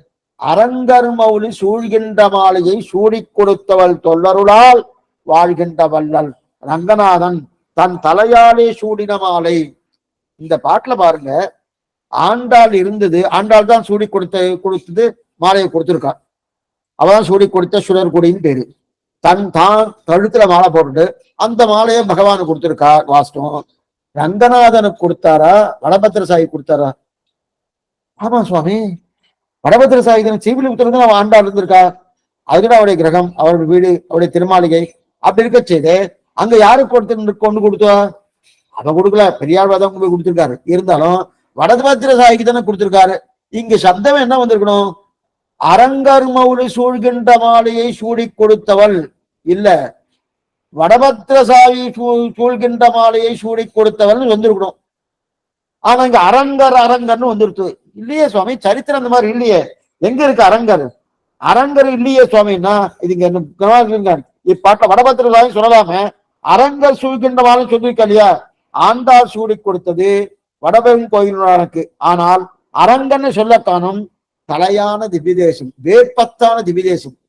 என்னைக்குமே யாரா ஒருத்தர் சொன்னா வச்சுக்கேன், அவளுக்கு தலைவர் யாரோ அவ பண்ணதா வச்சுக்கலாம். இப்ப ஒண்ணுமே இல்லை, குடும்ப தலைவர் ஒருத்தர் இருக்கார், அந்த குடும்பத்துல ஒரு பிள்ளையான ஏதோ ஒரு காரியம் பண்ணாவிட அவர் தான் சுவாமி பண்ணார், பெரியவர் தான் பண்ணாருன்னா தாழ்வா சொல்லிக்கலாம். அதே போல இங்க வேட்பத்தான திவ்யதேசம். அதனாலதான் அரங்கநகர் வாழ அடியார்கள் வாழ அரங்கநகர் வாழன்னு சொல்றோம்னா வேட்பத்தான திவ்ய தேசமானபடியாலே, தலைமையான திவ்ய தேசம் ஆனபடியாலே அவன் தலையாலே எதை சூடுகிறானோ அந்த மாலையை சூடி கொடுத்தவள் ஆண்டாள். இந்த மாலையை சூடிக்கிட்டு தலையால சூடுகிறானா.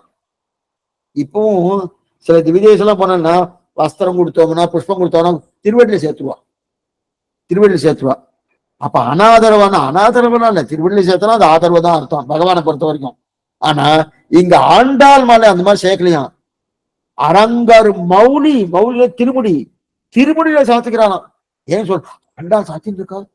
ஆண்டாள் சாத்திர மாலைன்னா எங்கன்னா சாத்திக்கணும்? திருமுடி எல்லாம் கூடாது, மௌலி திருமுடிலாம். அரங்கர் மௌலி சூழ்கின்ற மாலையை சூடி கொடுத்தவள். அப்படி கொடுத்தா இல்லையா அந்த ஆண்டாளும் சொல்லருளால், சொல்லருளால் அந்த பழைய காலத்துல வரக்கூடிய அருள் வாழ்கின்ற வல்லல். பழைய காலம் அப்படின்னா ஆண்டாளுக்கும் ராமானுஜருக்கும் சம்பந்தம், அப்படிப்பட்ட சம்பந்தம் அந்த இருக்கிற பொருளால் வாழ்கின்ற வல்லல். அப்ப ஆண்டாளுடைய சொல்லருள், ஆண்டாளுடைய திருவடி பலத்தாலே அப்படிப்பட்ட வாழ்கின்ற வல்லல். ஆக ரங்கநாதனுக்கும் பூமாலையாவுக்கும் கொடுத்திருக்கா, பாமாலையும் கொடுத்திருக்கா. அப்ப சூடியும் சொல்லியிருக்கா, பாடியும் கொடுத்திருக்கா. யாரு? ஆண்டாள். அப்படிப்பட்ட அந்த தலையாலே தரிக்கக்கூடிய பகவான், அப்படி பகவானுக்கு சூடிக்கும் அளவு பெருமை ஆண்டாளுக்கு உண்டான்னா அவனுடைய அனுகிரகத்தாலே நிச்சயமா வாழ்றார் இல்லையா?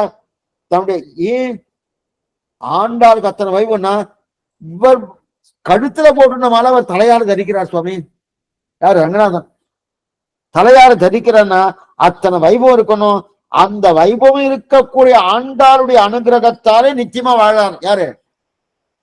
இன்னைக்கும் நீங்க உற்சவம் முடிஞ்சதுக்கு வந்து ஸ்ரீபெரும்புதூர்ல 10 நாள் அங்கேயே இருந்து செவிக்கணும். ஒரு மாசம் உற்சவம் ஆரம்பிக்க போறது. இதுக்கு சொல்ல வந்தேன்னா அங்க 10 நாள் இருந்துன்னா கந்தப்படி உற்சவம் ஆகும். கந்தப்படி உற்சவம் ஆனதுக்கு அப்புறம் 10 நாள் தூக்கமே இருக்காது. ஆச்சு ராத்திரி 1 மணி ஆயிடும். திருப்பி 4 மணிக்கெல்லாம் உற்சவம் ஆரம்பிச்சு மறுபடியும் ஏதா பிரகாரம் ஒய்யாளி சேவை மேற்கொண்டு புறப்பாடு எல்லாம் ஆயிட்டு இருக்கும். இந்த மாதிரி ஆயிட்டு இருக்கச்சு எல்லாம் முடிஞ்சுத்தணும். எங்க பாபா என்னைக்குமே பந்துக்கள் தான் யார் சுவாமி? நமக்கு தெரிஞ்சவா இவா அவ அதெல்லாம் இல்லை. இனிமே பிறந்தாத்துக்கு போகணுமோனும், பிறந்தாத்துக்கு போனா நல்லா இருக்குமோனும். அன்னைக்கு எங்க பிறந்தாது? தங்கையாத்துக்கு போகணுமோனும், அதான் பிறந்த வீடு. தங்கையா எங்க இருக்கு சுவாமி? அங்கதான் போறாரு. ஆண்டாள் சன்னதி தான் போய் உட்காந்துட்டார். அங்க போய் ஏகாந்தமா ஆண்டாளுடைய திருவிழாத்தை போய் உட்காந்துட்டார். இன்னைக்கு அது நடக்கிறது. இன்னைக்கு போய் செவிங்க கந்தப்படி உற்சவம். அதான் சாத்துமரம் இன்னைக்கு. ஆனா சாத்துமரம் ஆகுது கந்தப்படி இன்னைக்கு தான் சாத்துமரம் ஆகும். 11 மணிக்கு முடிஞ்சிடும். முடிஞ்சோன்னா கந்தப்படி உற்சவம் நடக்கும். உற்சவம் நடந்தோம்னா என்ன உள்ள போவார். உள்ள போய் எல்லாருக்கும் மங்களாசாசனம் ஆகும். மங்களாசாசனமாகி எல்லாம் உள்ள போனோன்னு ஆண்டாள் சன்னதிக்கு போய் தான் எல்லாத்தையும் கலைவார்.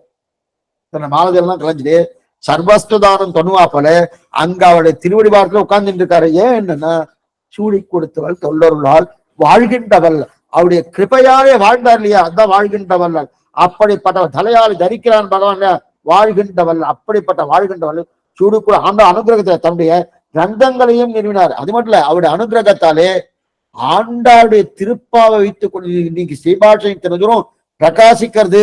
அது மட்டும் இல்ல, சாரதாதேவி அவ பார்த்து பாஷ்யக்காரன்னு ஒரு பேரை கொடுத்திருக்காரனோ வேற எந்த மகான்களுக்கும் அந்த பேர் கிடையாது. இத்தனையும் பிரம்மசூத்திரத்தை வியாக்கியானம் நிறைய மகான்கள் பண்ணியிருக்கார். சங்கரர் பண்ணியிருக்கார், மாத்வர் பண்ணியிருக்கார், இன்னும் நிறைய மகான்கள் பண்ணியிருக்கார். அப்படி கிட்டத்தட்ட 20க்கு மேல இருக்கான் பாஷ்யம் அதுக்கு. ஆனாலும் யாருக்குமே ஸ்ரீபாஷ்யக்காரன் பேரை கொடுக்கல. யாரு கொடுக்கல? இந்த சாரதாதேவி கொடுக்கவே இல்லை. இவ கொடுத்தான்னா வேதவியாசுடைய திருவுள்ளப்படி நீ பண்ணியிருக்கேன்ட்டா. இதுக்கு என்ன காரணம்னா ஆண்டாள் திருவடி. அது திருப்பாவை கிடையாது. வேதம் அனைத்துக்கும் வித்தாகவும் கோதை தமிழ் அந்த திருப்பாவை கைவிளக்காக வைத்துக் கொண்டு பண்ணார் இல்லையா? அதுதான் அப்ப தன்னுடைய கிரந்தங்களுக்கு அப்படி வைபம் படுத்த ராமானுஜன் நமக்கு என்ன செய்தார்னா ஆண்டாள் பிறந்ததும் என்ன கலிபுருஷனை முடியடிப்பதற்காக எக்ஸலண்டா ஆண்டாள் பிறந்ததுக்காக கலிபுருஷன் போகணும்னு அதுக்கு என்ன பண்ணிருக்கார். அதுக்காக என்ன பண்ணாரு? நாச்சியார் திருமொழி, அதுக்கு மேல திருப்பாவை ரெண்டும் பண்ணார். ஆனா ராமானுஜர் என்ன பண்ணா ஆண்டாளின் பாசுரத்தை கைவிளக்கா கொண்டு வேதங்களின் சமத்தை எல்லாம் தீர்த்தார். என்ன சம? வேதத்துல பகவானுக்கு ரூபம் கிடையாது, குணங்கள் கிடையாது, விபூதி கிடையாது சொன்ன அதெல்லாம் தீர்த்தார். ஆண்டாளம் பாசுரம் இது வேதம் அனைத்துக்கும் வித்து. எங்கன்னா ஒரு மூலையில கிடந்த வேதங்களை எல்லாம் திரும்ப கொண்டு வந்து நன்னா பண்ணாரனோ. 2 பேரும் செய்தது ஒரே காரியம். ஆண்டாள் திருப்பாவை நாச்சியார் 2 வைத்துக் கொண்டு பகவான ஸ்தாபித்தார். நல்லா உபதேசம் பண்ணா. ஊருக்குன்னா உலகத்துக்கே. பெரியாழ்வாவுடைய உபதேசம் ஊருக்கு தான், ஆண்டாளுடைய உபதேசம் உலகத்துக்கு. இப்ப யாருக்கு வைபவம் ஜாஸ்தி? ஆமா சுவாமி, ஆண்டாளுக்கு தான். அதே போல அதே விஷயத்தை இங்க வந்துடுத்து. யாருக்கு? தன்னுடைய அண்ணனாக இருக்கக்கூடிய கோதாகிரஜர் சுவாமி ராமானுஜருக்கு இவர் ஊருக்குள்ள உலகத்துக்கே உபதேசம் பண்ணாரு. எல்லா உபதேசம் ஆச்சரியமான உபதேசம், ஒன்னா ரெண்டா அப்படி உபதேசம். ஏன்னா ஸ்ரீபாஷ்யத்தை வாசிச்சாதான் நமக்கு தெரியும் சுவாமி யாருன்னு. ஒரே உடையவர் திருவின்னு சொல்லிட்டு இருக்கும். ஆனா எத்தனை மேதாவிலாசம், எத்தனை மேதா, அவருக்கு இருக்க ஞானம் இருக்கே. ஓ, இப்படிப்பட்ட ஞானமா, இப்படிப்பட்ட ஞானம் கொண்டாடுற ஒவ்வொரு ஒவ்வொரு ஒவ்வொரு ஆச்சார பூஷணம். அப்ப ஆண்டாள் செய்தது ஒரே காரியம், சுவாமி பாஷ்யக்காரர் செய்தது ஒரு. அதைத்தான் திருவாரூரத்துல என்ன சொல்றாருன்னா, கீழ்ப்பாசனத்தை வருத்தம் இல்லைன்னு சொன்னேன், பெரியாழ்வார் வருத்தம் தீர பாடினார். ஆனா அங்க ஊர்க்காரர் வருத்தம் தீர பாடினார். ஆனா இங்க உலகத்துக்கே வருத்தம் போடுது. அப்ப ஆண்டாவுடைய அனுகிரகம் உலகத்தின் வருத்தம் போக, பெரியாழ்வன் வருத்தம் ஊரின் வருத்தம் போக, இப்ப அதே ஆண்டாள் திருவடியை பத்தினபடியாரே உலகத்தின் வருத்தம் தீர சுவாமி ஸ்ரீபாஷ்யத்தை அனுகிரகிச்சாரணும். அது முதல்ல ஸ்ரீபாஷம் என்ன, வேதார்த்த சங்கிரகம். வேதார்த்த சங்கிரகம் சுவாமி இந்த உபநிஷத்துக்கெல்லாம் இருக்கக்கூடிய அர்த்தத்தை தெரிவிக்கிறது வேதார்த்த சங்கிரகம். திருவேங்கடமுடியான் முன்னாடி நின்று அப்படியே சேவிக்கிறார். அது உட்கார்ந்து எழுதப்பட்ட ஸ்ரீபாஷனை உட்கார்ந்து எழுதினார். கிட்டத்தட்ட பாதிக்கு மேல சுவாமி கூரத்தாழ்வாரால் எழுதப்பட்டது. பின்பு எங்களாழ்வான், விஷ்ணு சித்தின்னு பேரு, அவருக்கு எங்களாழ்வார்னு பேரு சுவாமி ராமானுஜா தான் கொடுத்திருக்காரு. எங்கள் ஆழ்வான போல எழுதியிருக்கே, எங்களாழ்வான் பேரே வச்சுட்டார். அப்ப எங்களாழ்வான் பின்னாடி எழுதப்பட்டது. ஆனா அந்த மாதிரி உட்கார்ந்து எழுதப்பட்டது கிடையாது. எது? வேதா சங்கிரகம். பெருமாள் முன்னாடி போய் நின்னவொன்னு அங்க சிஷ்யாலாம் சுவாமி தேவர் மங்களாசாசனம் பண்ணும். திருவேங்கடவடியான் மங்களாசன திருவேங்கடவடியான் முன்னாடி விண்ணப்பம் பண்ணதான் வேதாசங்கம். அதனாலதான் அத்தனை வைபவம். அது ஆச்சரியமான வைபவம். இதுக்கு சொல்ல வந்தனா, இதெல்லாம் எதனால வந்தனா, இருக்கவே இருக்கு கோதை தமிழ் ஐந்து மைந்து. அந்த 5 மைந்து பண்ணினார் இல்லையா? அப்ப பெரியாழ் வருத்தம் ஊருக்காக, ஆண்டாள் அப்படி இல்ல உலகத்தால் வருத்தம் தீர பாடினால ஆழ்வார் ஆண்டாள் திருடி சம்பந்தம் இருந்தால் ராமான உலகத்தாரின் வருத்தத்தை தீர்ப்புவர். பெரிவாழும் திருவடி சம்பந்தம் என்றால் என் வருத்தம் தீரும், என் வருத்தம் தீர்ப்பார். ஆண்டாளும் திருவடி சம்பந்தம் என்றால் ஜகத்தின் வருத்தம் தீரும் தெரிவிக்கிறார். ஆச்சரியமான பாசனம்.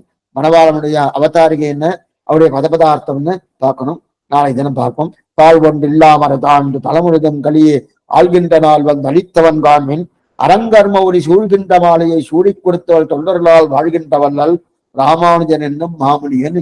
மேலிருந்தவாரிய அர்த்தத்தை பார்த்திருக்கோம். இனிமே மணவாளனுடைய அவதாரிகை என்ன, மேற்கொண்ட பதபதார்த்தம், அதற்கு மேற்கொண்டு பிள்ளைலோகஞ்சேவுடைய வியாக்கியானம். அற்புதமான வியாக்கியானம், கேட்க வேண்டாம். என்ன பண்ணாலும் ஆண்டால ஒரு தனித்தட்டு தான் சம்பிரதாயத்துல. எத்தனை பண்ணாலும் இவருக்கு என்ன, குன்னாத வாழ்வான வைகுந்தவான் போகந்தன்னை கண்டு ஆழ்வார் திருமகளாராய் பெரிய எப்படி மணவாளமான தெரிவித்தாரோ அத்தனை வைபவம் இருக்கு. அந்த வைபவத்தை எப்படி பண்ணியிருக்கார் சுவாமி ராமானுஜன் மேற்கொண்டு தெரிவிக்க போறார். அவசியம் காத்துட்டு நாளைக்கு காத்தால 10 மணிக்கு இதே காட்சி உண்டு. இன்னைக்கு சாயங்காலம் ஸ்ரீவத்திரமுருகன் காட்சி உண்டு. அவசியம் ஒருபடி பிரார்த்திக்கிறேன். சந்தேகம் எதா இருந்தால் அவசியம் கேட்கலாம்.